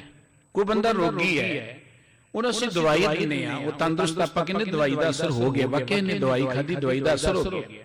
ਕੋਈ ਬੰਦਾ ਸਕੂਲ 'ਚ ਬੱਚਾ ਪੜਦਾ ਹੋਇਆ ਐਜੂਕੇਟ ਹੋਈ ਜਾਂਦਾ, ਸਿਆਣਾ ਵੀ ਜਿਹੜਾ ਆਪਾਂ ਕਹਿੰਦੇ ਵਾਕਿਆ ਪੜ ਰਿਹਾ ਸਿਆਣਾ ਹੈ। ਪਰ ਜੇ ਹੁਣ ਸਕੂਲ ਵੀ ਜਾਏ ਉਹ ਸਿਆਣਾ ਨਾ ਹੋਵੇ, ਉਹਨੂੰ ਦਵਾਈ ਵੀ ਦੇ ਜੇ ਉਹ ਤੰਦਰੁਸਤ ਨਾ ਹੋਏ, ਖੁਰਾਕ ਵੀ ਖਾਈ ਜੇ ਫਿਰ ਵੀ ਉਹ ਕਮਜ਼ੋਰ ਰਹੇ, ਇਹਦਾ ਮਤਲਬ ਕਿ ਉਹ ਖੁਰਾਕ ਜਿਹੜੀ ਉਹਨੂੰ ਲੱਗ ਨਹੀਂ ਰਹੀ ਜਾਂ ਖਾ ਨਹੀਂ ਰਿਹਾ ਜਾਂ ਉਹਨੂੰ ਖਾਣੀ ਨਹੀਂ ਆਉਂਦੀ। ਧਰਮ ਦੀ ਦੁਨੀਆ ਅੰਦਰ ਧਾਰਮਿਕ ਕਰਮ ਕਰਦੇ ਆ ਮਨੁੱਖ ਚ ਨਿਮਰਤਾ ਹੋਣੀ ਚਾਹੀਦੀ ਹੈ, ਪਿਆਰ ਹੋਣਾ ਚਾਹੀਦਾ, ਦਇਆ ਹੋਣੀ ਚਾਹੀਦੀ ਹੈ, ਸਹਿਨਸ਼ੀਲਤਾ ਹੋਣੀ ਚਾਹੀਦੀ ਹੈ, ਮਨੁੱਖਤਾ ਦਾ ਪਿਆਰ ਹੋਣਾ ਚਾਹੀਦਾ ਹੈ, ਮਨੁੱਖ ਦੀ ਸੇਵਾ ਦੀ ਭੁੱਖ ਪੈਦਾ ਹੋਣੀ ਚਾਹੀਦੀ ਹੈ। ਜੇ ਇਹ ਨਹੀਂ ਹੈ, ਜੇ ਨਫ਼ਰਤ ਹੈ, ਹੰਕਾਰ ਹੈ, ਤੇ ਸਮਝੋ ਮਨੁੱਖ ਅਡੰਬਰ ਕਰ ਰਿਹਾ, ਉਹਨੂੰ ਧਰਮ ਦਾ ਪਤਾ ਨਹੀਂ। ਧਰਮ ਮਨੁੱਖਤਾ ਚ ਪਿਆਰ ਪੈਦਾ ਕਰਦਾ ਹੈ, ਧਰਮ ਮਨੁੱਖ ਦੇ ਅੰਦਰ ਸਵੈਵਾਨ ਪੈਦਾ ਕਰਦਾ ਹੈ। ਧਰਮ ਦਾ ਅਰਥ ਹੈ ਦੁਨੀਆ ਦੇ ਜਿੰਨੇ ਚੰਗੇ ਗੁਣ ਨੇ ਉਹਨਾਂ ਨੂੰ ਧਾਰਨ ਕਰਨਾ, ਇਹ ਧਰਮ ਹੁੰਦਾ ਹੈ। ਧਰਮ ਕੋ ਕੱਪੜਿਆਂ ਨੂੰ ਨਹੀਂ ਕਿਹਾ ਗਿਆ ਜਾਂ ਸੁੱਚ ਸੰਜਮ ਨੂੰ ਨਹੀਂ ਕਿਹਾ ਗਿਆ। ਕੋਈ ਭਾਵੇਂ ਲੋਹੇ ਦੇ ਭਾਂਡੇ 'ਚ ਰੋਟੀ ਖਾ ਲੇ ਤੇ ਭਾਵੇਂ ਕੋਈ ਪੱਤਿਆਂ ਤੇ ਰੋਟੀ ਖਾ ਲੇ, ਖਾਣੀ ਤੇ ਰੋਟੀ ਹੈ, ਪੇਟ ਹੀ ਭਰਨਾ, ਉਹਨਾਂ ਵਿੱਚ ਫਰਕ ਪੈ ਜਾਏਗਾ। ਕੋਈ ਗੰਗਾ ਦੇ ਪਾਣੀ ਨਾਲ ਤਿਆਰ ਕਰ ਲੇ ਤੇ ਕੋਈ ਆਮ ਨਹਿਰ ਦੇ ਪਾਣੀ ਨਾਲ ਤਿਆਰ ਕਰ ਲੇ, ਉਹਨਾਂ ਕੀ ਫਰਕ ਪੈ ਜਾਏਗਾ। ਪਾਣੀ ਤਾਂ ਬਰਾਬਰ ਹੀ ਹੈ। ਹੋਣਾ ਤਾਂ ਚਾਹੀਦਾ ਹੈ ਕਿ ਮਨੁੱਖ ਦੀ ਕਰਨੀ ਵਧੀਆ ਹੋ ਜਾਏ। ਜਿਸ ਮਨੁੱਖ ਦੀ ਕਰਨੀ ਵਧੀਆ ਹੈ, ਸਤਿਗੁਰੂ ਜੀ ਨੇ ਉਹਦੀ ਕੀਰਤੀ ਕੀਤੀ ਗੁਰਬਾਣੀ ਦੇ ਅੰਦਰ। ਗੰਗਾ ਵਰਗੀਆਂ ਨਦੀਆਂ ਤੇ ਉਹਦੀ ਚਰਨ ਧੂੜ ਲੋਚਦੀ ਨੇ। ਗੰਗਾ, ਜਮਨਾ, ਗੋਦਾਵਰੀ, ਸਰਸਵਤੀ ਤੇ ਉਦਮ ਕਰੇ ਧੂੜ ਸਾਧੂ ਕੀਤਾ। ਸਾਧੂ ਪੁਰਖ ਦਾ ਅਰਥ ਹੈ ਜਿਨ੍ਹਾਂ ਦਾ ਕਿਰਦਾਰ ਉੱਚਾ, ਜਿਨ੍ਹਾਂ ਮਨ ਨੂੰ ਸਾਧ ਲਿਆ, ਜਿਹੜੇ ਕਰਨੀ ਕਰਕੇ ਮਹਾਨ ਬਣ ਗਏ ਨੇ। ਇਹ ਨਦੀਆਂ ਤੇ ਉਹਦੀ ਚਰਨਾਂ ਦੀ ਧੂੜ ਨੂੰ ਮੰਗਦੀਆਂ ਨੇ, ਉਹਨੂੰ ਨਦੀਆਂ ਤੇ ਜਾਣ ਦੀ ਕੀ ਲੋੜ ਹੈ। ਉਹ ਤੇ ਨਿਸ਼ਚੈ ਵਾਹਿਗੁਰੂ ਜੀ ਦੇ ਪਿਆਰ ਜੁੜ ਕੇ ਅੰਤਰਗਤ ਤੀਰਥ ਮਲ ਨਾਲ ਆਪਣੇ ਅੰਦਰਲੇ ਤੀਰਥ ਤੇ ਇਸ਼ਨਾਨ ਕਰਦਾ ਹੈ। ਸੋ ਸਤਿਗੁਰੂ ਜੀ ਕਹਿੰਦੇ ਜਿੰਨਾ ਚਿਰ ਮਨੁੱਖ ਨੂੰ ਜ਼ਿੰਦਗੀ ਦਾ ਗਿਆਨ ਨਹੀਂ ਹੈ, ਜੀਵਨ ਦੀ ਸੋਝੀ ਨਹੀਂ ਹੈ, ਜ਼ਿੰਦਗੀ ਦੀ ਮਹਾਨਤਾ ਦਾ ਪਤਾ ਨਹੀਂ ਹੈ, ਰੱਬ ਦੀ ਰਜ਼ਾ ਦਾ ਪਤਾ ਨਹੀਂ ਹੈ, ਉਹਨਾਂ ਚਿਰ ਮਨੁੱਖ ਦੁੱਖਾਂ ਤੋਂ ਕਦੀ ਨਹੀਂ ਬਚ ਸਕਦਾ, ਭਾਵੇਂ ਜੋ ਕੁਝ ਮਰਜ਼ੀ ਕਰ ਲਵੇ। ਜੇਤੇ ਜੀ ਲਿਖੀ ਸਰਕਾਰ, ਜਿੰਨੇ ਲੋਕ ਨੇ ਸਾਰਿਆਂ ਦੇ ਮੱਥੇ ਤੇ ਰੱਬ ਨੇ ਇਹ ਗੱਲ ਲਿਖ ਦਿੱਤੀ ਹੈ। ਇਹ ਨਹੀਂ ਹੈ ਕਿ ਕਿਸੇ ਇੱਕ ਲਈ ਹੈ ਜਾਂ ਮੇਰੇ ਵਰਗੇ ਨੇ ਚਿੱਟੇ ਕੱਪੜੇ ਪਾਏ ਉਹਨੂੰ ਕੋਈ ਰਿਆਇਤ ਹੋ ਜਾਏਗੀ, ਜਾਂ ਕੋਈ ਤੀਰਥਾਂ ਤੇ ਬੈਠੇ ਧਰਮ ਸਥਾਨ ਤੇ ਉਹਨੂੰ ਪੂਰਾ ਮਾਫ ਕਰ ਦੇਗਾ। ਨਹੀਂ, ਜਿੱਥੇ ਜਿਨੇ ਜੀ ਨੇ ਉਹਨਾਂ ਦੇ ਸਿਰ ਤੇ ਇਹ ਰੱਬ ਨੇ ਲਕੀਰ ਲਿਖ ਦਿੱਤੀ ਹੈ। ਉਹ ਲਕੀਰ ਕਿਹੜੀ ਕਿ ਜਿਹਾ ਬੀਜੇ ਸੋ ਲੁਣੇ ਕਰਮਾਂ ਸੰਦਣਾ ਖੇਤ। ਉਹ ਲਕੀਰ ਇਹ ਹੈ ਕਿ ਜੋ ਆਪਾਂ ਜ਼ਿੰਦਗੀ 'ਚ ਕਰਮ ਕਰਾਂਗੇ ਨਾ, ਉਹਦੇ ਅਨੁਸਾਰ ਸਾਨੂੰ ਦੁੱਖ ਸੁੱਖ ਮਿਲਣਾ। ਇਹ ਨਹੀਂ ਕਿ ਮੈਂ ਧਰਮ ਸਥਾਨ ਤੇ ਬੈਠਾ ਤੇ ਰੱਬ ਮੈਨੂੰ ਕੋ ਲਾਂਭੇ ਕਰ ਦੇਵੇਗਾ। ਸਤਿਗੁਰੂ ਸੱਚੇ ਪਾਤਸ਼ਾਹ ਜੀ ਨੇ ਇੱਕ ਗੱਲ ਕੀ ਆਸਾ ਕੀ ਵਾਰ ਵਿੱਚ, ਪੜਿਆ ਹੋਵੇ ਗੁਨਾਹਗਾਰ ਤਾਂ ਉਮੀ ਸਾਧਨਾ ਮਾਰੀ ਹੈ। ਕੋਈ ਪੜਿਆ ਬੰਦਾ ਜਾਂ ਧਾਰਮਿਕ ਬੰਦਾ ਗੁਨਾਹ ਕਰੇ ਤੇ ਉਹਦੇ ਬਦਲੇ ਕੋਈ ਇਹ ਨਹੀਂ ਕਿ ਜਿਹੜਾ ਧਰਮ ਨਾਲ ਨਹੀਂ ਜੁੜਿਆ ਜਾਂ ਅਨਪੜ੍ਹ ਨੂੰ ਫੜ ਕੇ ਮਾਰਿਆ ਜਾਏਗਾ। ਨਹੀਂ, ਪੜਿਆ ਤੇ ਉਮੀਆਂ ਵਿਚਾਰ ਅੱਗੇ ਵਿਚਾਰੀ। ਭਾਵੇਂ ਕੋ ਪੜਿਆ, ਭਾਵੇਂ ਕੋ ਅਨਪੜ੍ਹ ਹੈ, ਭਾਵੇਂ ਕੋ ਬਾਹਰੋਂ ਕਿਵੇਂ ਵੀ ਭੇਖ ਕਰ ਰਿਹਾ ਜਾਂ ਨਹੀਂ ਕਰ ਰਿਹਾ, ਕਿਹੜੇ ਕਰਮ ਕਰ ਰਿਹਾ ਜਾਂ ਨਹੀਂ ਕਰ ਰਿਹਾ, ਰੱਬ ਨੇ ਤੇ ਉਹਦੀ ਕਰਨੀ ਦੇਖਣੀ ਹੈ। ਸਤਿਗੁਰੂ ਸਾਹਿਬ ਜੀ ਕਹਿੰਦੇ ਕਰਨੀ ਬਾਜੋ ਤਰੇ ਨਾ ਕੋਏ, ਕਰਮੀ ਆਪੋ ਆਪਣੀ ਕੇ ਨੇੜੇ ਕੇ ਦੂਰ। ਆਪਣੇ ਕੀਤੇ ਹੋਏ ਕਰਮਾਂ ਸਦਕਾ ਅਸੀਂ ਰੱਬ ਦੀ ਹਜ਼ੂਰੀ ਨੂੰ ਮਾਣ ਸਕਦੇ ਹਾਂ ਤੇ ਆਪਣੇ ਕਰਮਾਂ ਸਦਕੇ ਇਸ ਰੱਬ ਤੋਂ ਦੂਰ ਬੈਠੇ ਹਾਂ। ਸੋ ਸਤਿਗੁਰੂ ਸਾਹਿਬ ਜੀ ਕਹਿੰਦੇ ਸਾਰਿਆਂ ਦੇ ਮੱਥੇ ਤੇ ਇਹ ਲੇਖ ਪਰਮਾਤਮਾ ਨੇ ਧੁਨ ਲਿਖਿਆ ਹੋਇਆ ਹੈ। ਕਰਨੀ ਉੱਪਰ ਹੋਵਗਸਾਰ, ਮਨੁੱਖ ਦੇ ਕੰਮਾਂ ਦੇ ਉੱਪਰ ਵਿਚਾਰ ਹੋਣੀ ਹੈ, ਨਿਰਣਾ ਹੋਣਾ ਹੈ। ਹੁਕਮ ਕਰੇ ਮੂਰਖ ਗਵਾਰ, ਜਿਹੜੇ ਗਵਾਰ ਲੋਕ ਨੇ, ਮੂਰਖ ਲੋਕ ਨੇ, ਉਹ ਥੋੜੇ ਬਹੁਤੇ ਧਾਰਮਿਕ ਕਰਮ ਕਰਕੇ ਨਾ ਬੜਾ ਹੰਕਾਰ ਕਰਦੇ ਨੇ, ਦੂਜਿਆਂ ਤੇ ਆਪਣੀ ਚੌਧਰ ਚਲਾਉਣਾ ਚਾਹੁੰਦੇ ਹਨ। ਨਾਨਕ ਸਾਚੇ ਕੇ ਸਿਫਤ ਭੰਡਾਰ, ਗੁਰੂ ਨਾਨਕ ਸਾਹਿਬ ਜੀ ਕਹਿੰਦੇ ਪ੍ਰਮਾਤਮਾ ਦੀ ਸਿਫਤ ਸਲਾਹ ਦੇ ਭੰਡਾਰ ਭਰੇ ਪਏ ਨੇ। ਉੱਥੇ ਤੇ ਵਾਹਿਗੁਰੂ ਜੀ ਦੇ ਦਰ ਤੇ ਸਿਫਤ ਸਲਾਹ ਹੀ ਪ੍ਰਵਾਨ ਹੋਣੀ ਹੈ। ਸੁਨ ਕਰ ਦੇ ਜਬਰ ਬੰਦ ਕਰ ਧਰਿਓ ਚਰਨਪੁਰ ਸੀਸ। ਉਸ ਬ੍ਰਾਹਮਣ ਨੇ ਗੁਰੂ ਕੇ ਇਹ ਪਵਿੱਤਰ ਬਚਨ ਬੜੇ ਠੇਠ ਪੰਜਾਬੀ ਵਿੱਚ ਬੜੇ ਸੌਖੇ ਜਿਹੇ ਸਰਲ ਬਚਨ ਜਦੋਂ ਸੁਣੇ ਤੇ ਉਹ ਗੁਰੂ ਚਰਨਾਂ ਤੇ ਡਿੱਗ ਪਿਆ। ਗੁਰੂ ਚਰਨਾਂ ਤੇ ਉਸਨੇ ਸੀਸ ਝੁਕਾਇਆ ਹੈ। ਭਇਓ ਸਿੱਖ ਸਤਿਗੁਰੂ ਕੋ ਨਾਮ ਜਪਤ ਜਗਦੀਸ਼। ਉਹ ਗੁਰੂ ਸਾਹਿਬ ਜੀ ਦੇ ਚਰਨਾਂ ਨਾਲ ਜੁੜ ਗਿਆ, ਸੇਵਕ ਬਣ ਗਿਆ। ਗੁਰੂ ਸਾਹਿਬ ਜੀ ਦੇ ਦੱਸੇ ਮਾਰਗ ਤੇ ਚੱਲ ਕੇ ਪ੍ਰਮਾਤਮਾ ਦਾ ਸਿਮਰਨ ਕਰਨ ਲੱਗ ਪਿਆ। ਭਾਉ ਭਗਤ ਕੀ ਔਰ ਲਿਵ ਲਾਗੀ, ਸਤ ਨਾਮ ਸਿਮਰਨ ਰਤ ਜਾਗੀ। ਉਹਦੇ ਅੰਦਰ ਵਾਹਿਗੁਰੂ ਜੀ ਦੀ ਪ੍ਰੇਮ ਭਗਤੀ ਪੈਦਾ ਹੋ ਗਈ, ਸਤਨਾਮ ਵਾਹਿਗੁਰੂ ਜੀ ਦੇ ਸਿਮਰਨ ਵਿੱਚ ਜੁੜ ਗਿਆ। ਗੁਰ ਕਰੁਣਾ ਕੋ ਪਾਏ ਵਿਸਾਲਾ, ਭਰਮ ਸਰਬ ਨਾਸ਼ੋ ਤਤਕਾਲਾ। ਸਤਿਗੁਰੂ ਜੀ ਦੀ ਮਿਹਰ ਹੋ ਗਈ, ਇਹਦੇ ਅੰਦਰੋਂ ਭਰਮ ਕੱਟਿਆ ਗਿਆ। ਭਰਮ ਜਿਹੜਾ ਹੈ ਨਾ, ਇਹੀ ਦੁੱਖਾਂ ਦਾ ਕਾਰਨ ਹੈ। ਭਰਮ ਅਗਿਆਨਤਾ ਚੋਂ ਪੈਦਾ ਹੁੰਦੇ ਨੇ। ਜਿਵੇਂ ਹਨੇਰੇ 'ਚ ਅਸੀਂ ਤੁਰੇ ਜਾਈਏ, ਤੇ ਅੱਗੇ ਰੱਸੀ ਪਈ ਹੁੰਦੀ ਉਹਨੂੰ ਅਸੀਂ ਸੱਪ ਸਮਝ ਬੈਠਦੇ ਹਾਂ। ਹਨੇਰੇ ਕਰਕੇ ਰੱਸੀ ਵੀ ਸਾਨੂੰ ਸੱਪ ਨਜ਼ਰ ਆਉਂਦੀ ਹੈ। ਇਵੇਂ ਅਗਿਆਨਤਾ ਕਰਕੇ ਬੜੇ ਭਰਮ ਨੇ ਸਾਡੇ ਮਨਾਂ 'ਚ। ਅਸੀਂ ਕਈ ਵਾਰ ਸੋਚਦੇ ਕਿ ਆਪਾਂ ਧਰਮ ਕਮਾ ਰਹੇ ਹਾਂ, ਦਰਅਸਲ ਧਰਮ ਦੇ ਨਾਂ ਤੇ ਭਰਮ ਬਹੁਤ ਕਮਾਇਆ ਜਾ ਰਿਹਾ ਹੈ। ਸਤਿਗੁਰੂ ਜੀ ਕਹਿੰਦੇ ਜਦੋਂ ਗੁਰੂ ਸਾਹਿਬ ਜੀ ਦੀ ਕਿਰਪਾ ਹੋਈ ਇਹਦੇ ਤੇ, ਇਹਦੇ ਭਰਮ ਕੱਟੇ ਗਏ, ਇਹ ਵਾਹਿਗੁਰੂ ਜੀ ਦੇ ਪਿਆਰ 'ਚ ਜੁੜ ਗਿਆ। ਸੁਨ ਸ਼੍ਰੀ ਅੰਗਦ ਸੁਜਾ ਸੁਹਾਵਨ, ਆਗੇ ਕਥਾ ਬਈ ਜਿਮ ਪਾਵਨ। ਗੁਰੂ ਕੀ ਅਗਲੀ ਕਥਾ ਸੁਣਾ ਰਹੇ ਨੇ ਭਾਈ ਸਾਹਿਬ ਜੀ। ਗੁਰੂ ਅੰਗਦ ਦੇਵ ਜੀ ਦੀ ਹਜ਼ੂਰੀ 'ਚ ਭਾਈ ਬਾਲਾ ਜੀ ਨੇ ਕਥਾ ਸੁਣਾਈ ਹੈ ਤੇ ਕਹਿ ਰਹੇ ਅਗਲੀ ਕਥਾ ਸਰਵਣ ਕਰੋ ਜੀ। ਕਰੀ ਕੀਰਤਨ ਕੀ ਸ਼ੁਭ ਰੀਤਾ, ਸਵਾ ਜਾਮ ਨਿਸਤੇ ਹੈ ਨੀਤਾ। ਕਰਤਾਰਪੁਰ ਨਗਰ ਸਤਿਗੁਰੂ ਜੀ ਨੇ ਵਸਾਇਆ ਹੈ। ਸਤਿਗੁਰੂ ਜੀ ਨੇ ਉੱਥੋਂ ਦੀ ਮਰਜ਼ਾਦਾ ਕਾਇਮ ਕਰ ਦਿੱਤੀ ਕਿ ਅੰਮ੍ਰਿਤ ਵੇਲੇ ਆਸਾ ਦੀ ਵਾਰ ਦਾ ਕੀਰਤਨ ਹੋਇਆ ਕਰੇ, ਗੁਰਬਾਣੀ ਦਾ ਕੀਰਤਨ ਸ਼ੁਰੂ ਹੋ ਜਾਂਦਾ ਹੈ। ਸੇਵਕ ਸਿੱਖ ਅਨਕ ਚਲ ਆਵੇ, ਦਰਸ਼ਨ ਕਰੇ ਅਬਿਮਤ ਫਲ ਪਾਵੇ। ਬਹੁਤ ਸਿੱਖ ਸੇਵਕ ਚੱਲ ਕੇ ਆਉਂਦੇ ਨੇ, ਗੁਰੂ ਕੇ ਦਰਸ਼ਨ ਦੀਦਾਰ ਕਰਕੇ ਗੁਰੂ ਦੀਆਂ ਖੁਸ਼ੀਆਂ ਪ੍ਰਾਪਤ ਕਰਦੇ ਹਨ। ਕਿਤਕ ਰਹੇ ਸੇਵਾ ਔਰ ਧਾਰੇ, ਕਿਤਕ ਬਚਨ ਸੁਨ ਸਦਨ ਸਿਧਾਰੇ। ਕਈ ਲੋਕ ਗੁਰੂ ਕੀ ਹਜ਼ੂਰੀ 'ਚ ਰਹਿੰਦੇ ਸੇਵਾ ਕਰਦੇ ਨੇ, ਸਤ ਸੰਗਤ ਕਰਦੇ ਨੇ। ਕਈ ਗੁਰੂ ਕੇ ਦੀਦਾਰ ਕਰਕੇ ਘਰਾਂ ਨੂੰ ਚਲੇ ਜਾਂਦੇ ਹਨ। ਦੇਖ ਚਲੇ ਸਭ ਕਾਲ ਵਿਸ਼ਾਲਾ, ਐਸੀ ਬਾਂਦੀ ਰੀਤ ਕਿਰਪਾਲਾ। ਦੇਖ ਦਾ ਅਰਥ ਗੁਰੂ ਕਾ ਲੰਗਰ ਹੈ। ਗੁਰੂ ਕਾ ਲੰਗਰ ਹਰ ਵੇਲੇ ਚੱਲਦਾ ਰਹਿੰਦਾ ਹੈ, ਸਤ ਸੰਗਤ ਵੀ ਚੱਲਦੀ ਰਹਿੰਦੀ, ਲੰਗਰ ਵੀ ਚੱਲਦਾ ਰਹਿੰਦਾ। ਇਹੋ ਜਿਹੀ ਮਰਜ਼ਾਦਾ ਕਾਇਮ ਹੋ ਗਈ ਹੈ। ਪੁਨ ਪਛਮ ਦਿਸ ਜਾਵਨ ਹੇਤੂ, ਭੇਈ ਤੇ ਭੇਦਿਆਰ ਬੇਦੀ ਕੁਲ ਕੇਤੂ। ਬੇਦੀ ਕੁਲ ਕੇਤੂ, ਕੇਤ ਦਾ ਅਰਥ ਹੁੰਦਾ ਨਿਸ਼ਾਨ, ਬੇਦੀ ਕੁਲ ਦੇ ਨਿਸ਼ਾਨ। ਧੰਨ ਗੁਰੂ ਨਾਨਕ ਸਾਹਿਬ ਜੀ ਮਹਾਰਾਜ ਨੇ ਫਿਰ ਪੱਛਮ ਦੇ ਇਲਾਕੇ ਨੂੰ ਜਾਣ ਦਾ ਇਰਾਦਾ ਬਣਾਇਆ ਹੈ। ਧਰਮਸਾਲ ਜੋ ਅਦਕ ਸੁਹਾਵਨ, ਤਿਸ ਮੈਂ ਕੇ ਸਤ ਸੰਗ ਟਿਕਾਵਨ। ਕਰਤਾਰਪੁਰ ਦੀ ਧਰਮਸਾਲ ਬੜੀ ਸੁੰਦਰ ਬਣ ਗਈ, ਬਹੁਤ ਸੰਗਤਾਂ ਜੁੜਨ ਲੱਗ ਪਈਆਂ। ਦੋਏ ਵੇਲੇ ਸਤ ਸੰਗਤ ਹੁੰਦੀ ਹੈ, ਗੁਰਬਾਣੀ ਦਾ ਕੀਰਤਨ ਹੁੰਦਾ ਹੈ, ਵਿਚਾਰ ਹੁੰਦੀ ਹੈ। ਇੱਕ ਮੋਕੋ ਦੂਸਰ ਮਰਦਾਨਾ, ਸੰਗ ਲਏ ਕੀਨੋ ਪ੍ਰਸਥਾਨਾ। ਭਾਈ ਮਰਦਾਨਾ ਜੀ ਨੂੰ ਨਾਲ ਲੈ ਕੇ ਭਾਈ ਬਾਲਾ ਜੀ ਕਹਿੰਦੇ ਸਤਿਗੁਰ ਸੱਚੇ ਪਾਤਸ਼ਾਹ ਜੀ ਚੱਲ ਪਏ। ਪ੍ਰੇਮ ਕਿਉ ਮਿਲ ਸੰਗਤ ਸਭ ਹੀ, ਸਤਿਗੁਰ ਦਈ ਧੀਰ ਕਰ ਸਭ ਹੀ। ਹੁਣ ਗੁਰੂ ਸਾਹਿਬ ਜੀ ਜਾਣ ਲੱਗੇ ਤੇ ਜਿਹੜੀ ਕਰਤਾਰਪੁਰ ਸੰਗਤ ਜੁੜੀ ਸੀ ਜਾਂ ਇਲਾਕੇ ਦੇ ਲੋਕ ਸਨ, ਉਹਨਾਂ ਦੇ ਮਨ 'ਚ ਵੈਰਾਗ ਆ ਗਿਆ ਕਿ ਸਤਿਗੁਰੂ ਜੀ ਹੁਣ ਚਲੇ ਜਾਣਗੇ, ਤੇ ਸਤਿਗੁਰੂ ਜੀ ਨੇ ਉਹਨਾਂ ਨੂੰ ਧੀਰਜ ਦਿੱਤਾ ਹੈ। ਕਿਤਕ ਦਿਵਸ ਮੈਂ ਮਿਲੇ ਬਹੋਰੀ, ਕਰੋ ਕੀਰਤਨ ਸਭ ਇਸ ਠੌਰੀ। ਸਤਿਗੁਰੂ ਜੀ ਨੇ ਉਪਦੇਸ਼ ਦਿੱਤਾ ਵੀ ਕੁਝ ਦਿਨਾਂ ਤੱਕ ਅਸੀਂ ਆ ਜਾਵਾਂਗੇ, ਤੁਸੀਂ ਇੱਥੇ ਕੀਰਤਨ ਕਰਿਆ ਕਰੋ, ਸਤ ਸੰਗਤ ਕਰਿਆ ਕਰੋ। ਮੰਦ ਮੰਦ ਗਮਨੇ ਜਗ ਸਾਈ, ਮੈਂ ਮਰਦਾਨਾ ਪਾਛੇ ਜਾਈ। ਮੰਦ ਮੰਦ ਦਾ ਅਰਥ ਹੈ ਕਿ ਸਹਿਜੇ ਸਹਿਜੇ ਚੱਲਦੇ ਸਤਿਗੁਰੂ ਜੀ ਤੁਰੇ ਜਾ ਰਹੇ ਨੇ, ਨਾਲ ਮਰਦਾਨਾ ਜੀ ਨੇ। ਭਾਈ ਸਾਹਿਬ ਕਹਿੰਦੇ ਮੈਂ ਵੀ ਨਾਲ ਹਾਂ। ਗੁਰਸਲ ਕੋਟ ਨਾਮ ਜਿਸ ਕੇ ਰਾਜਾਏ, ਬਹਿਰ ਤੇ ਕੀਨੋ ਡੇਰਾ। ਸਿਆਲਕੋਟ ਨਗਰ ਹੈ, ਪਾਕਿਸਤਾਨ 'ਚ ਰਹਿ ਗਿਆ, ਕਰਤਾਰਪੁਰ ਤੋਂ ਨੇੜੇ ਪੈਂਦਾ ਹੈ। ਭਾਈ ਸਾਹਿਬ ਜੀ ਕਹਿੰਦੇ ਉੱਥੇ ਜਾ ਕੇ ਡੇਰਾ ਕੀਤਾ ਇੱਕ ਸਥਾਨ ਤੇ। ਕਿਤਕ ਕਾਲ ਜਬ ਬੈਸ ਬਿਤਾਇਓ, ਮਰਦਾਨੇ ਸੋ ਬਚਨ ਅਲਾਇਓ। ਕੁਝ ਸਮਾਂ ਸਤਿਗੁਰੂ ਜੀ ਬੈਠੇ ਨੇ ਇੱਕ ਬੇਰੀ ਹੇਠ, ਉੱਥੇ ਬੇਰ ਸਾਹਿਬ ਗੁਰਦੁਆਰਾ ਹੈ ਸਿਆਲਕੋਟ 'ਚ। ਉੱਥੇ ਬੈਠੇ ਸਤਿਗੁਰੂ ਸਾਹਿਬ ਜੀ ਮਹਾਰਾਜ ਨੇ ਮਰਦਾਨੇ ਨੂੰ ਇਸ ਤਰ੍ਹਾਂ ਕਿਹਾ ਹੈ। ਹੇਮਟਕਾ ਪੁਰ ਮੈਂ ਲੈ ਜਾਵੋ, ਸਾ ਝੂਠ ਮੁੱਲ ਤੇ ਲੈ ਲਿਆਵੋ। ਸਤਿਗੁਰੂ ਜੀ ਨੇ ਇੱਕ ਸੋਨੇ ਦਾ ਸਿੱਕਾ ਦਿੱਤਾ ਭਾਈ ਮਰਦਾਨੇ ਨੂੰ, ਤੇ ਕਹਿਣ ਲੱਗੇ ਮਰਦਾਨਿਆਂ, ਨਗਰ 'ਚ ਬਾਜ਼ਾਰ 'ਚ ਜਾ ਕੇ ਨਾ ਔਰ ਇਹਦਾ ਸੱਚ ਤੇ ਝੂਠ ਖਰੀਦ ਲਿਆ ਜਾ ਕੇ। ਆਏ ਸਮਾਨ ਲੀਨ ਮਰਦਾਨੇ, ਗਮਨਿਓ ਪੁਰ ਬਾਜ਼ਾਰ ਜੇ ਥਾਨੇ।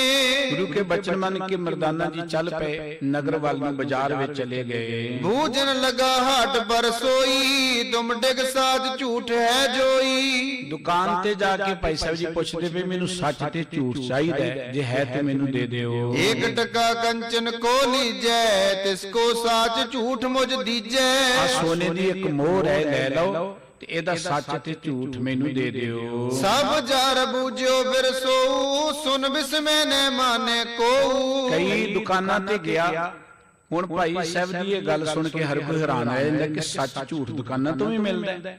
ਇਸ ਕਰਕੇ ਹਰ ਕੋਈ ਬੜਾ ਹੈਰਾਨ ਰਹਿ ਜਾਂਦਾ, ਉਹਨੂੰ ਅੱਗੇ ਤੋਰ ਦਿੰਦਾ ਹੈ। ਇੱਕ ਬਨੀਆ ਬਨ ਬੂਝਿਓ ਜਬ ਹੀ, ਤਿਸਨੇ ਟਕਾ ਲੀਨ ਕਰ ਤਬ ਹੀ। ਇੱਕ ਦੁਕਾਨਦਾਰ ਕੋਲ ਗਿਆ ਕਿ ਮੈਨੂੰ ਸੱਚ ਤੇ ਝੂਠ ਚਾਹੀਦਾ, ਉਹਨੇ ਟਕਾ ਲੈ ਲਿਆ ਭਾਈ ਸਾਹਿਬ ਪਾਸੋਂ, ਤੇ ਉਸ ਨੇ ਇਸ ਤਰ੍ਹਾਂ ਕੀਤਾ। ਕਾਗਦ ਪਰ ਲਿਖ ਦੀਨੋ ਤਾਹੀ, ਜੀਵਨ ਝੂਠ ਮਰਨ ਸੱਚ ਆਹੀ। ਇੱਕ ਕਾਗਜ਼ ਦੇ ਉੱਪਰ ਲਿਖ ਦਿੱਤਾ ਕਿ ਜਿਉਣਾ ਝੂਠ ਹੈ ਤੇ ਮਰਨਾ ਸੱਚ ਹੈ। ਉਹ ਕਾਗਜ਼ ਤੇ ਲਿਖ ਕੇ ਮਰਦਾਨਾ ਜੀ ਨੂੰ ਦੇ ਦਿੱਤਾ।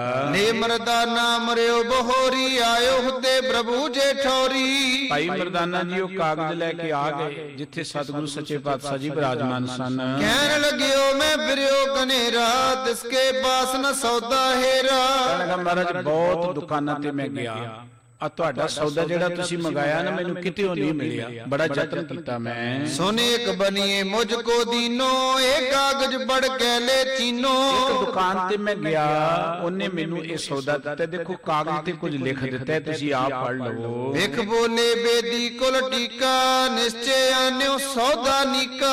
ਧੰਨ ਗੁਰੂ ਨਾਨਕ ਸਾਹਿਬ ਜੀ ਕਹਿਣਗੇ ਮਰਦਾਨਿਆ ਸੌਦਾ ਤੇ ਤੂੰ ਠੀਕ ਹੀ ਲੈ ਕੇ ਆਇਆ, ਜਿਹੜਾ ਚਾਹੀਦਾ ਸੀ ਉਹੀ ਹੈ। ਜੇ ਪ੍ਰੰਤੂ ਹੈ ਵੇਚਨ ਹਾਰੋ, ਤੇ ਕੋ ਹਮਰੇ ਨਿਕਟ ਹਕਾਰੋ। ਜਿਸ ਆਦਮੀ ਨੇ ਸੌਦਾ ਦਿੱਤਾ ਨਾ ਤੈਨੂੰ ਉਹਨੂੰ ਬੁਲਾ ਕੇ ਲਿਆ ਸਾਡੇ ਕੋਲ। ਗਮਨਿਓ ਤਹਾਂ ਬੋਰ ਮਰਦਾਨਾ, ਜਾਏ ਬਨਕ ਸੋ ਬਚਨ ਬਖਾਨਾ। ਮਰਦਾਨਾ ਜੀ ਫਿਰ ਗਏ ਬਾਜ਼ਾਰ ਵਿੱਚ ਉਸ ਦੁਕਾਨ ਤੇ, ਉਸ ਦੁਕਾਨਦਾਰ ਨੂੰ ਬੁਲਾ ਲਿਆਏ ਕਿ ਤੈਨੂੰ ਸਤਿਗੁਰੂ ਜੀ ਬੁਲਾਉਂਦੇ ਹਨ। ਸੌਦਾ ਤੁਮਨੇ ਦੀਨੋ ਜਾਹੂ, ਪਰਖਿਓ ਖਰਾ ਸਰਾਹਿਓ ਤਾਹੂ। ਭਾਈ ਜਿਹੜਾ ਤੂੰ ਸੌਦਾ ਦਿੱਤਾ ਹੈ ਨਾ ਮੇਰੇ ਮਾਲਕ ਨੇ ਪਰਖ ਲਿਆ, ਉਹ ਖਰਾ ਸੌਦਾ ਹੈ ਤੇ ਉਹਨਾਂ ਨੇ ਤੁਹਾਨੂੰ ਬੁਲਾਇਆ ਹੈ। ਵਹਿਰ ਨਗਰ ਬੈਠਿਓ ਇੱਕ ਥਾਵਾ, ਤੁਝ ਕੋ ਆਪਣੇ ਨਿਕਟ ਬੁਲਾਵਾ। ਉਹ ਮੇਰੇ ਸਤਿਗੁਰੂ ਜੀ ਨਗਰ ਤੋਂ ਬਾਹਰ ਇੱਕ ਥਾਂ ਤੇ ਬੈਠੇ ਨੇ, ਉਹਨਾਂ ਨੇ ਤੈਨੂੰ ਆਪਣੇ ਕੋਲ ਬੁਲਾਇਆ ਹੈ। ਇੱਕ ਵਾਰ ਚੱਲ ਕੇ ਮਿਲ ਲੀਜੈ, ਪੁਨ ਨਿਜ ਹਾਟ ਆਵਨੋ ਕੀਜੈ। ਇੱਕ ਵਾਰੀ ਸਤਿਗੁਰੂ ਜੀ ਨੂੰ ਜਾ ਕੇ ਮਿਲ ਲੈ, ਮੁੜ ਕੇ ਤੂੰ ਆਪਣੀ ਦੁਕਾਨ ਤੇ ਆ ਜਾਣਾ। ਸੁਣ ਕੇ ਸੋਣ ਚਲਿਓ ਤੇ ਥਾਈ, ਜਾਂ ਬਿਰਾਜੇ ਸ਼੍ਰੀ ਜਗ ਸਾਈ। ਮਰਦਾਨਾ ਜੀ ਦੀ ਇਹ ਗੱਲ ਸੁਣ ਕੇ ਉਹ ਦੁਕਾਨਦਾਰ ਮਰਦਾਨਾ ਜੀ ਦੇ ਨਾਲ ਚੱਲ ਪਿਆ ਜਿੱਥੇ ਸਤਿਗੁਰੂ ਸੱਚੇ ਪਾਤਸ਼ਾਹ ਜੀ ਬਿਰਾਜੇ ਸਨ। ਦੇਖ ਫਕੀਰ ਵੇਖ ਦੁਖ ਕੰਦਨ, ਕਰੀ ਚਰਨ ਕਮਲਨ ਪਰ ਬੰਦਨ। ਗੁਰੂ ਨਾਨਕ ਸਾਹਿਬ ਜੀ ਦੇ ਜਦੋਂ ਦੀਦਾਰ ਕੀਤੇ, ਉਹਨੇ ਸਤਿਗੁਰੂ ਜੀ ਨੂੰ ਆ ਕੇ ਨਮਸਕਾਰ ਕੀਤੀ। ਉਹਨੇ ਸਮਝਿਆ ਕਿ ਉਹ ਮਹਾਨ ਇਹ ਸਾਧੂ ਪੁਰਖ ਹਨ। ਭਾਉ ਤਰੇਗਾ ਬੈਠ ਸਮੀਪਾ, ਬਿਖ ਬੋਲੇ ਬੇਦੀ ਕੁਲ ਦੀਪਾ। ਬੜੀ ਭਾਵਨਾ ਦੇ ਨਾਲ ਧੰਨ ਗੁਰੂ ਨਾਨਕ ਸਾਹਿਬ ਜੀ ਕੋਲ ਬੈਠ ਗਿਆ ਤੇ ਗੁਰੂ ਸਾਹਿਬ ਜੀ ਇਸ ਨੂੰ ਦੇਖ ਕੇ ਇਸ ਤਰ੍ਹਾਂ ਬੋਲੇ ਹਨ। ਕਹੋ ਸ਼ਾਹ ਕੋ ਨਾਮ ਤੁਮਾਰਾ, ਕੇ ਉਪਦੇਸ਼ ਹਿਰਦੈ ਮੈਂ ਧਾਰਾ। ਸਤਿਗੁਰੂ ਜੀ ਕਹਿਣਗੇ ਸ਼ਾਹ ਜੀ ਕੀ ਨਾਂ ਹੈ ਤੁਹਾਡਾ?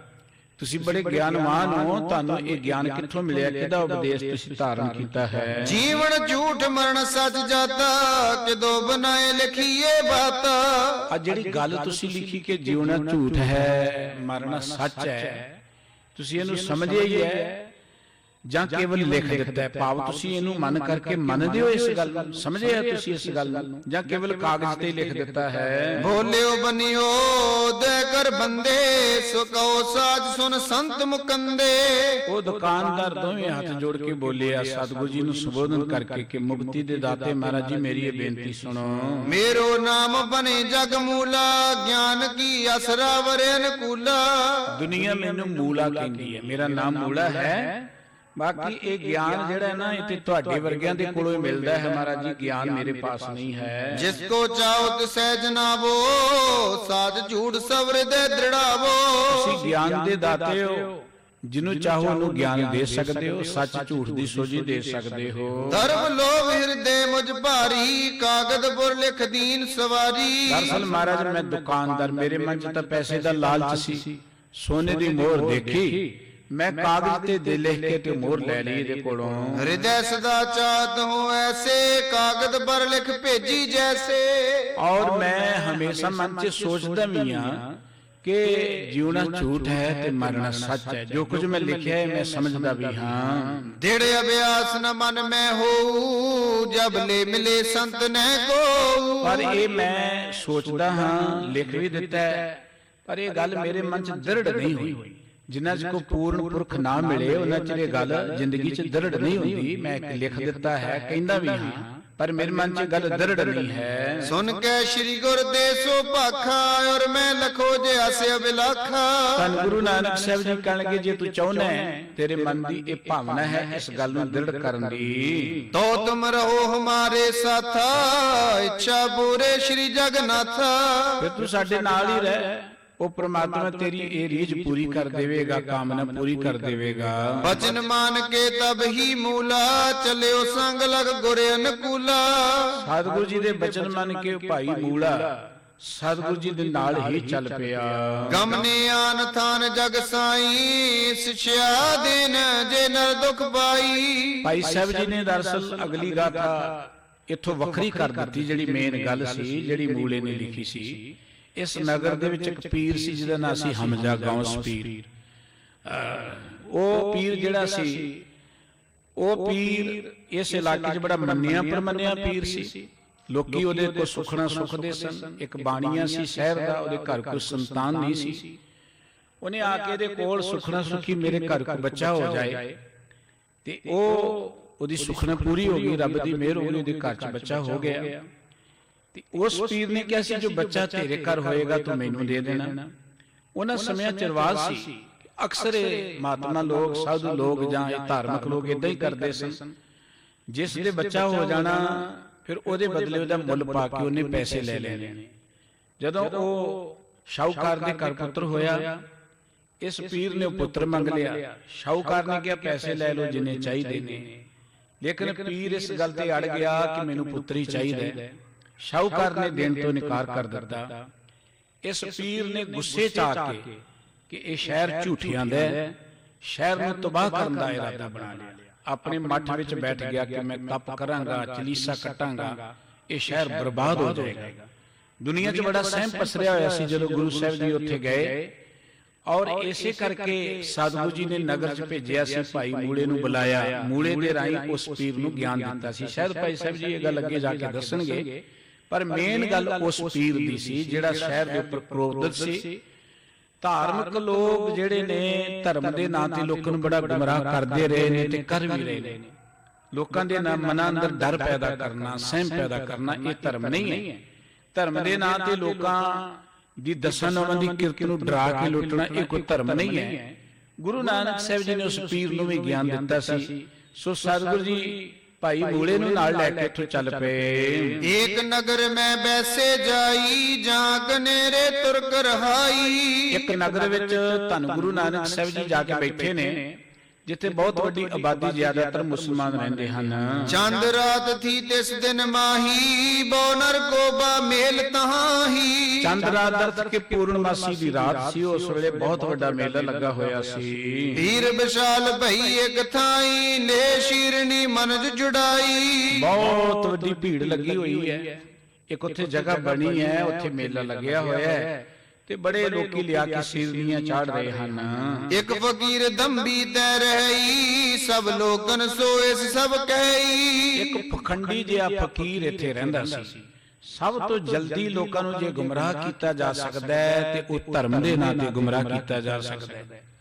ਬੰਦੇ ਨੇ ਬਾਜ਼ਾਰੋਂ ਕੋਈ ਚੀਜ਼ ਖਰੀਦਣੀ ਹੋਏ ਨਾ ਤੇ 100 ਪਰਖ ਕਰਦਾ ਹੈ, ਪੁੱਛਦਾ ਹੈ ਕੁਆਲਿਟੀ ਬਾਰੇ, ਕੰਪਨੀ ਬਾਰੇ, ਫਿਰ ਕਿਤੇ ਇਹ ਸੋਚ ਕੇ ਠੱਗਿਆ ਨਾ ਜਾਵਾਂ ਫਿਰ ਖਰੀਦਦਾ। ਪਰ ਧਰਮ ਦੀ ਦੁਨੀਆ 'ਚ ਤਾਂ ਦੇਖਾ ਦੇਖੀ ਕੰਮ ਚੱਲਦਾ ਹੈ। ਧਰਮ ਦੀ ਦੁਨੀਆ 'ਚ ਪਰਖਦਾ ਨਹੀਂ। ਸਾਡੇ ਸਤਿਗੁਰੂ ਜੀ ਨੇ ਸਾਨੂੰ ਸੋਝੀ ਦਿੱਤੀ, ਅਕਲੀ ਸਾਹਿਬ ਸੇਵੀ ਹੈ, ਅਕਲੀ ਪਈਏ ਮਾਨ, ਅਕਲੀ ਪੜ ਕੇ ਬੁੱਝੀਏ, ਅਕਲੀ ਕੀਚੇ ਦਾਨ। ਰੱਬ ਵਾਲੇ ਬੰਨੇ ਜੁੜਨਾ ਹੈ ਤੇ ਉਹਦੇ ਲਈ ਵੀ ਅਕਲ ਚਾਹੀਦੀ ਹੈ। ਨਹੀਂ ਜਿੱਥੇ ਮਰਜ਼ੀ ਮੱਥਾ ਟੇਕਦਾ ਤੇ ਰੱਬ ਮਿਲ ਜਾਏਗਾ। ਮੱਥੇ ਟੇਕਣ ਨਾਲ ਰੱਬ ਦਾ ਸੰਬੰਧ ਹੀ ਕੋਈ ਨਹੀਂ ਹੈ। ਰੱਬ ਦਾ ਸੰਬੰਧ ਜ਼ਿੰਦਗੀ ਦੇ ਗਿਆਨ ਨਾਲ। ਜਿੰਨਾ ਜਿੰਨਾ ਤੁਸੀਂ ਗਿਆਨਵਾਨ ਹੁੰਦੇ ਜਾਓਗੇ, ਉਨਾ ਹੀ ਰੱਬ ਨੂੰ ਤੁਸੀਂ ਨੇੜੇ ਮਹਿਸੂਸ ਕਰੋਗੇ। ਰੱਬ ਤਾਂ ਤੁਹਾਡੇ ਅੰਦਰ ਬਾਹਰ ਬੈਠਾ ਹੋਇਆ ਹੈ। ਸਤਿਗੁਰੂ ਜੀ ਨੇ ਇੱਕ ਗੱਲ ਕਹੀ, ਨਾਨਕ ਮੂਸੇ ਗਿਆਨ ਵੀ ਹੋਣੀ, ਖਾਏ ਗਿਆ ਜਮਕਾਰ। ਗਿਆਨ ਤੋਂ ਵੀ ਹੋਣੀ, ਇਹ ਦੁਨੀਆ ਠੱਗੀ ਜਾ ਰਹੀ ਅਖੌਤੀ ਪਖੰਡੀਆਂ ਦੇ ਹੱਥੋਂ, ਅੱਜ ਵੀ ਠੱਗੀ ਜਾ ਰਹੀ। ਬੜਾ ਮਨੁੱਖ ਨੂੰ ਇਹ ਮਾਣ ਹੈ ਕਿ ਐਜੂਕੇਸ਼ਨ ਦਾ ਯੁੱਗ ਹੈ। ਬੜੀਆਂ ਡਿਗਰੀਆਂ ਨੇ ਮਨੁੱਖ ਦੇ ਕੋਲ, ਔਰ ਮਨੁੱਖ ਇਹਨਾਂ ਦੀ ਇਨਫੋਰਮੇਸ਼ਨ ਦਾ ਯੁੱਗ ਹੈ। ਹੈਰਾਨੀ ਦੀ ਗੱਲ ਹੈ ਕਿ ਜਿਹੜੇ ਵੱਡੀਆਂ ਵੱਡੀਆਂ ਡਿਗਰੀਆਂ ਵਾਲੇ ਉਹ ਵੀ ਠੱਗੇ ਜਾਂਦੇ ਨੇ, ਉਹ ਵੀ ਲੁੱਟੇ ਜਾਂਦੇ, ਉਹ ਪਖੰਡ ਦੇ ਢੇ ਚੜ ਜਾਂਦੇ ਨੇ। ਪਖੰਡੀਆਂ ਦੇ ਡੇਰੇ ਚੱਲਦੇ ਹੀ ਇਹਨਾਂ ਦੇ ਆਸਰੇ ਤੇ। ਵੱਡੇ ਵੱਡੇ ਜਦੋਂ ਰੁਤਬਿਆਂ ਤੇ ਬੈਠੇ ਲੋਕ, ਡਿਗਰੀਆਂ ਵਾਲੇ ਲੋਕ ਵੀ ਇਹ ਪਖੰਡ ਦੇ ਮਗਰ ਤੁਰ ਪੈਂਦੇ ਨੇ। ਹੈਰਾਨੀ ਦੀ ਗੱਲ ਹੈ ਕਦੀ ਐਜੂਕੇਸ਼ਨ ਜੇ ਮਨੁੱਖ ਨੂੰ ਜ਼ਿੰਦਗੀ ਦਾ ਗਿਆਨ ਨਹੀਂ, ਕੋਈ ਐਜੂਕੇਸ਼ਨ ਨਹੀਂ ਹੈ।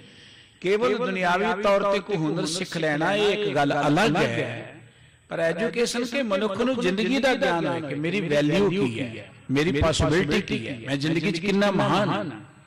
ਪਰਮਾਤਮਾ ਨੇ ਮਨੁੱਖ ਨੂੰ ਦੁਨੀਆ ਦੀਆਂ ਸਾਰੀਆਂ ਬਰਕਤਾਂ ਤੇ ਜੇ ਧਰਤੀ ਤੇ ਭੇਜਿਆ। ਇਹ ਮਨੁੱਖ ਪ੍ਰਮਾਤਮਾ ਦਾ ਪੁੱਤਰ ਹੈ, ਇਹ ਮਨੁੱਖ ਧਰਤੀ ਦਾ ਰਾਜਾ ਹੈ, ਪਰ ਗਿਆਨ ਨਾ ਹੋਣ ਕਰਕੇ ਮਨੁੱਖ ਦਰ ਦਰ ਦਾ ਭਿਖਾਰੀ ਬਣ ਗਿਆ। ਔਰ ਆਪਾਂ ਕਹਿੰਦੇ ਕਿ ਐਜੂਕੇਟ ਲੋਕ ਸਿਆਣੇ ਹੋਣਗੇ, ਬਹੁਤ ਸਾਰੇ ਵੱਡੇ ਵੱਡੇ ਡਿਗਰੀਆਂ ਵਾਲੇ ਵੀ ਪਖੰਡੀਆਂ ਦੇ ਢੇਰ ਧੱਕੇ ਤੁਰੇ ਫਿਰਦੇ ਨੇ। ਇਸ ਕਰਕੇ ਸਤਿਗੁਰੂ ਜੀ ਨੇ ਇਸ ਸਥਾਨ ਤੇ ਗਏ, ਇੱਕ ਪਖੰਡੀ ਦਾ ਅੱਡਾ ਸੀ ਬੜਾ ਤਕੜਾ, ਬੜੀ ਦੁਨੀਆ ਇਕੱਠੀ ਹੋਈ, ਬੜਾ ਵੱਡਾ ਮੇਲਾ ਲੱਗਾ ਹੋਇਆ ਹੈ। ਦੂਜ ਚਾਂਦ ਕੀ ਰਾਤ ਕੋ ਸੋਇਆ ਵੇ ਮੁਝ ਪਾਸ। ਉਸ ਪਖੰਡੀ ਨੇ ਇਸ ਇਲਾਕੇ 'ਚ ਆਪਣਾ ਇੱਕ ਪ੍ਰਚਾਰ ਕੀਤਾ ਹੋਇਆ ਸੀ ਕਿ ਜਦੋਂ ਦੂਜ ਦਾ ਚੰਦਰਮਾ ਹੁੰਦਾ ਹੈ ਨਾ, ਉਦੋਂ ਮੇਰਾ ਸ਼ਾਹੋ ਮਾਲਕ ਮੇਰੇ ਕੋਲ ਆਉਂਦਾ ਹੈ, ਭਾਵ ਪਰਮਾਤਮਾ ਮੇਰੇ ਕੋਲ ਆਉਂਦਾ ਹੈ। ਤੇ ਦਰ ਦੁੰਦਬ ਨੌਬਤਾਂ ਬਾਜੇ ਹੋ ਦੁਖਲਾਸ। ਉਸ ਦਿਨ ਉਸ ਰਾਤ ਨੂੰ ਉਹਦੇ ਉਸ ਸਥਾਨ ਤੇ ਬੜੇ ਨਗਾਰੇ ਵੱਜਦੇ, ਬੜੀਆਂ ਨੌਬਤਾਂ ਵੱਜਦੀਆਂ, ਬੜਾ ਵੱਡਾ ਮੇਲਾ ਲੱਗਦਾ ਸੀ। ਇਹ ਆਪਣੇ ਆਪ ਨੂੰ ਕਹਿੰਦਾ ਸੀ ਸੁਹਾਗਣ ਸੀ ਇਹ ਬੰਦਾ, ਕੱਪੜੇ ਬੀਬੀਆਂ ਵਾਲੇ ਪਾਉਂਦਾ ਸੀ, ਆਪਣੇ ਆਪ ਨੂੰ ਕਹਿੰਦਾ ਸੀ ਸੁਹਾਗਣ, ਤੇ ਕਹਿੰਦਾ ਸੀ ਮੇਰਾ ਸ਼ਾਹੋ ਮੇਰਾ ਪਰਮਾਤਮਾ ਜਿਹੜਾ ਹੈ ਨਾ, ਇਹ ਦੂਜ ਦੀ ਰਾਤ ਨੂੰ ਮੇਰੇ ਕੋਲ ਆਉਂਦਾ ਹੈ। ਔਰ ਉਸੇ ਹੀ ਖੁਸ਼ੀ ਵਿੱਚ ਉੱਥੇ ਬਹੁਤ ਵੱਡਾ ਹਰ ਮਹੀਨੇ ਇੱਕ ਵੱਡਾ ਮੇਲਾ ਲੱਗਦਾ, ਦੁਨੀਆ ਆਉਂਦੀ, ਨੌਬਤਾਂ ਵੱਜਦੀਆਂ, ਨਗਾਰੇ ਵੱਜਦੇ ਸਨ। ਰੁਚਿਰ ਪੁਸ਼ਪ ਕੀ ਸੇਜ ਵਿਛਾਵੇ, ਨਿਜ ਆਵਾਸ ਵੋ ਦੀਪ ਜਗਾਵੇ। ਉਹਨੇ ਪੂਰਾ ਅਡੰਬਰ ਰਚਿਆ ਹੋਇਆ। ਦੇਖੋ ਰੱਬ ਦੇ ਨਾਂ ਤੇ ਆਦਮੀ ਬੜੇ ਭਲੇਖੇ ਨੇ, ਔਰ ਰੱਬ ਨੂੰ ਕਈ ਤਰੀਕਿਆਂ ਦੇ ਨਾਲ ਲੋਕ ਦੱਸਦੇ, ਇਦਾਂ ਸਾਨੂੰ ਰੱਬ ਮਿਲਦਾ ਹੈ, ਐਸਾ ਅਸੀਂ ਰੱਬ ਨੂੰ ਮਿਲੇ ਆ। ਗੁਰਬਾਣੀ ਨੇ ਬੜਾ ਸਰਲ ਮਾਰਗ ਦਿੱਤਾ ਹੈ। ਤੁਸੀਂ ਜ਼ਿੰਦਗੀ ਚ ਆਏ ਰੱਬ ਬਣਨ ਨੂੰ, ਰੱਬ ਨੂੰ ਮਿਲਣ ਲਈ ਆਏ। ਭਈ ਪ੍ਰਾਪਤ ਮਾਨੁਖ ਦੇਵਰੀਆ ਗੋਬਿੰਦ ਮਿਲਣ ਕੀ ਇਹ ਤੇਰੀ ਵਰੀਆ। ਹੁਣ ਗੋਬਿੰਦ ਦਾ ਮਿਲਣ ਕੀ ਹੈ, ਇਹ ਗੱਲ ਤਾਂ ਗੁਰਬਾਣੀ ਨੇ ਦੱਸਣੀ ਸੀ, ਉਹ ਨਹੀਂ ਆਪਾਂ ਸਮਝਦੇ। ਗੋਬਿੰਦ ਦਾ ਮਿਲਣ ਇਹ ਹੈ, ਕਿਤੇ ਤੁਸੀਂ ਬਹੁਤ ਦੁੱਖਾਂ ਚ ਘਿਰ ਗਏ, ਵਿਪਤਾ ਚ ਘਿਰ ਗਏ, ਕੋਈ ਮਦਦ ਨਹੀਂ ਕਰਦਾ, ਉੱਥੋਂ ਦੁੱਖਾਂ ਚੋਂ ਮੁਕਤ ਹੋਣ ਦੀ ਆਸ ਕੋਈ ਨਹੀਂ। ਅਚਨਚੇਤ ਕੋਈ ਅਜਨਬੀ ਆਉਂਦਾ, ਉਹ ਤੁਹਾਡੀ ਮਦਦ ਕਰਦਾ, ਤੁਸੀਂ ਮੌਤ ਦੇ ਮੂੰਹ ਚੋਂ ਨਿਕਲ ਜਾਂਦੇ ਹੋ, ਤੇ ਤੁਸੀਂ ਘਰ 'ਚ ਜਾ ਕੇ ਪਤਾ ਕੀ ਗੱਲ ਕਰਦੇ, ਅੱਜ ਬਚਣ ਦੀ ਕੋਈ ਆਸ ਨਹੀਂ ਸੀ। ਇੱਕ ਬੰਦਾ ਆਇਆ, ਉਹ ਤੇ ਰੱਬ ਵਰਗਾ ਹੀ ਸੀ, ਮੇਰੇ ਲਈ ਤੇ ਰੱਬ ਹੀ ਸੀ ਜਿਹਨੇ ਮੈਨੂੰ ਮੌਤ ਤੋਂ ਬਚਾਤਾ। ਰੱਬ ਕੀ ਹੈ ਦਇਆ, ਰੱਬ ਕੀ ਹੈ ਪਿਆਰ, ਰੱਬ ਕੀ ਹੈ ਨਿਮਰਤਾ, ਰੱਬ ਕੀ ਹੈ ਸਹਿਨਸ਼ੀਲਤਾ, ਰੱਬ ਕੀ ਹੈ ਸੰਤੋਖ। ਰੱਬ ਦਾ ਕੋਈ ਆਕਾਰ ਨਹੀਂ ਹੈ ਕਿ ਤੁਹਾਨੂੰ ਮਿਲਣ ਲਈ ਆਏ, ਤੁਸੀਂ ਸੇਜਾਂ ਵਸਾਓ ਤੇ ਉੱਥੇ ਬੈਠੇ। ਰੱਬ ਨੂੰ ਮਿਲਣ ਦੇ ਲਈ ਆਪਣੇ ਹਿਰਦੇ ਦੀ ਸੇਜ ਤਿਆਰ ਕਰਨੀ, ਆਪਣੇ ਹਿਰਦੇ ਦੀ ਸੇਜ। ਸਤਿਗੁਰੂ ਜੀ ਨੇ ਗੁਰਬਾਣੀ ਕੇ ਫਲਗੁਣ ਆਨੰਦ ਉਪਾਰ ਜਨਾ ਹਰ ਸੱਜਣ ਪ੍ਰਗਟੇ ਆਏ, ਸੰਤ ਸਹਾਈ RAM ਕੇ ਕਰ ਕਿਰਪਾ ਦਿਆ ਮਿਲਾਏ। ਔਰ ਇਛ ਪੁੰਨੀ ਵਡ ਭਾਗਣੀ ਵਰ ਪਾਇਆ ਹਰਾਏ। ਔਰ ਸਤਿਗੁਰੂ ਸਾਹਿਬ ਜੀ ਕਹਿੰਦੇ ਨੇ ਮਿਲ ਸਈਆ ਮੰਗਲ ਗਾਵੇ ਗੀਤ ਗੋਬਿੰਦ ਆਲਾਏ। ਇਹ ਹੈ ਰੱਬ ਦਾ ਮਿਲਣ। ਮਨੁੱਖ ਦੇ ਅੰਦਰੋਂ ਰੱਬ ਨੇ ਪ੍ਰਗਟ ਹੋਣਾ, ਹਿਰਦੇ ਦੀ ਸੇਜ ਸਾਨੂੰ ਤਿਆਰ ਕਰਨੀ ਪੈਣੀ ਹੈ। ਉਹ ਹਿਰਦੇ ਦੀ ਸੇਜ ਕਿੱਦਾਂ ਤਿਆਰ ਹੋਏਗੀ? ਹੁਣ ਹਿਰਦੇ 'ਚ ਤੇ ਕ੍ਰੋਧ ਹੈ, ਹਿਰਦੇ 'ਚ ਤੇ ਹੰਕਾਰ ਹੈ, ਈਰਖ ਹੈ, ਨਫ਼ਰਤ ਹੈ, ਦੁਨੀਆ ਦਾ ਪਤਾ ਨਹੀਂ ਕੀ ਕੁਝ ਹਿਰਦੇ 'ਚ ਭਰਿਆ ਪਿਆ। ਮੁਖ ਤੋਂ ਮੈਂ ਚਿੱਟੇ ਕੱਪੜੇ ਪਾ ਲਵਾਂ, ਬਾਹਰੋਂ ਮੈਂ ਰੱਬ ਰੱਬ ਕਰੀ ਜਾਵਾਂ, ਕਹਾਂ ਜੀ ਮੈਨੂੰ ਰੱਬ ਮਿਲ ਜਾਏਗਾ, ਇਹ ਤਾਂ ਬਿਲਕੁਲ ਝੂਠ ਹੈ, ਰੱਜ ਕੇ ਝੂਠ ਹੈ, ਕਦੀ ਨਹੀਂ ਹੋ ਸਕਦਾ। ਰੱਬ ਦਾ ਮਿਲਣ ਉਦੋਂ ਹੋਏਗਾ ਜਦੋਂ ਹਿਰਦੇ 'ਚੋਂ ਝੂਠ ਖਤਮ ਹੋ ਜਾਏਗਾ, ਜਦੋਂ ਹਿਰਦੇ ਵਿੱਚੋਂ ਬੁਰਾਈਆਂ ਮਿਟ ਜਾਣਗੀਆਂ। ਇਹਨਾਂ ਬੁਰਾਈਆਂ ਨੂੰ ਦੂਰ ਕਰਨ ਦਾ ਸਭ ਤੋਂ ਵਧੀਆ ਤਰੀਕਾ ਗੁਰਮਤਿ ਦਿੱਤਾ ਹੈ ਕਿ ਰੱਬ ਦੇ ਗੁਣ ਗਾਓ, ਪਰਮਾਤਮਾ ਦੀ ਕੀਰਤੀ ਕਰੋ। ਜਿਉਂ-ਜਿਉਂ ਪਰਮਾਤਮਾ ਦੀ ਕੀਰਤੀ ਕਰੋਗੇ, ਰੱਬ ਦੇ ਗੁਣਾਂ ਨੂੰ ਚੇਤੇ ਕਰੋਗੇ, ਉਹ ਰੱਬ ਦੇ ਗੁਣ ਤੁਹਾਡੇ ਅੰਦਰ ਆਉਂਦੇ ਜਾਣਗੇ, ਔਗਣ ਆਪਣੇ ਆਪ ਹੀ ਭੱਜਦੇ ਜਾਣਗੇ। ਔਗਣਾਂ ਨੂੰ ਭਜਾਉਣ ਦੀ ਲੋੜ ਨਹੀਂ ਹੈ। ਹਨੇਰੇ ਨੂੰ ਨਫ਼ਰਤ ਕੀਤਿਆਂ ਹਨੇਰਾ ਨਹੀਂ ਭੱਜਦਾ, ਹਨੇਰੇ ਨੂੰ ਜ਼ੋਰ ਲਾਇਆ ਕਦੀ ਹਨੇਰਾ ਨਹੀਂ ਭੱਜਦਾ। ਹਨੇਰੇ ਨੂੰ ਭਜਾਉਣ ਦਾ ਤਰੀਕਾ ਹੈ ਚਾਨਣ ਕਰ ਦਿਓ, ਹਨੇਰਾ ਆਪੇ ਅਲੋਪ ਹੋ ਜਾਏਗਾ। ਔਗਣਾਂ ਤੋਂ ਮੁਕਤ ਹੋਣ ਦਾ ਤਰੀਕਾ ਨਹੀਂ ਕਿ ਕਿਤੇ ਨਹਾਓਗੇ ਤੇ ਔਗਣ ਮਿਟ ਜਾਣਗੇ, ਕਿਤੇ ਤੁਸੀਂ ਕੋਈ ਮੰਤਰ ਪੜੋਗੇ ਤੇ ਔਗਣ ਮਿਟ ਜਾਣਗੇ, ਜਾਂ ਕੋਈ ਤੁਹਾਡੇ ਤੇ ਖਾਸ ਮੰਤਰ ਪੜੇਗਾ ਤੇ ਔਗਣ ਮਿਟ ਜਾਣਗੇ, ਕੋਈ ਤਰੀਕਾ ਨਹੀਂ।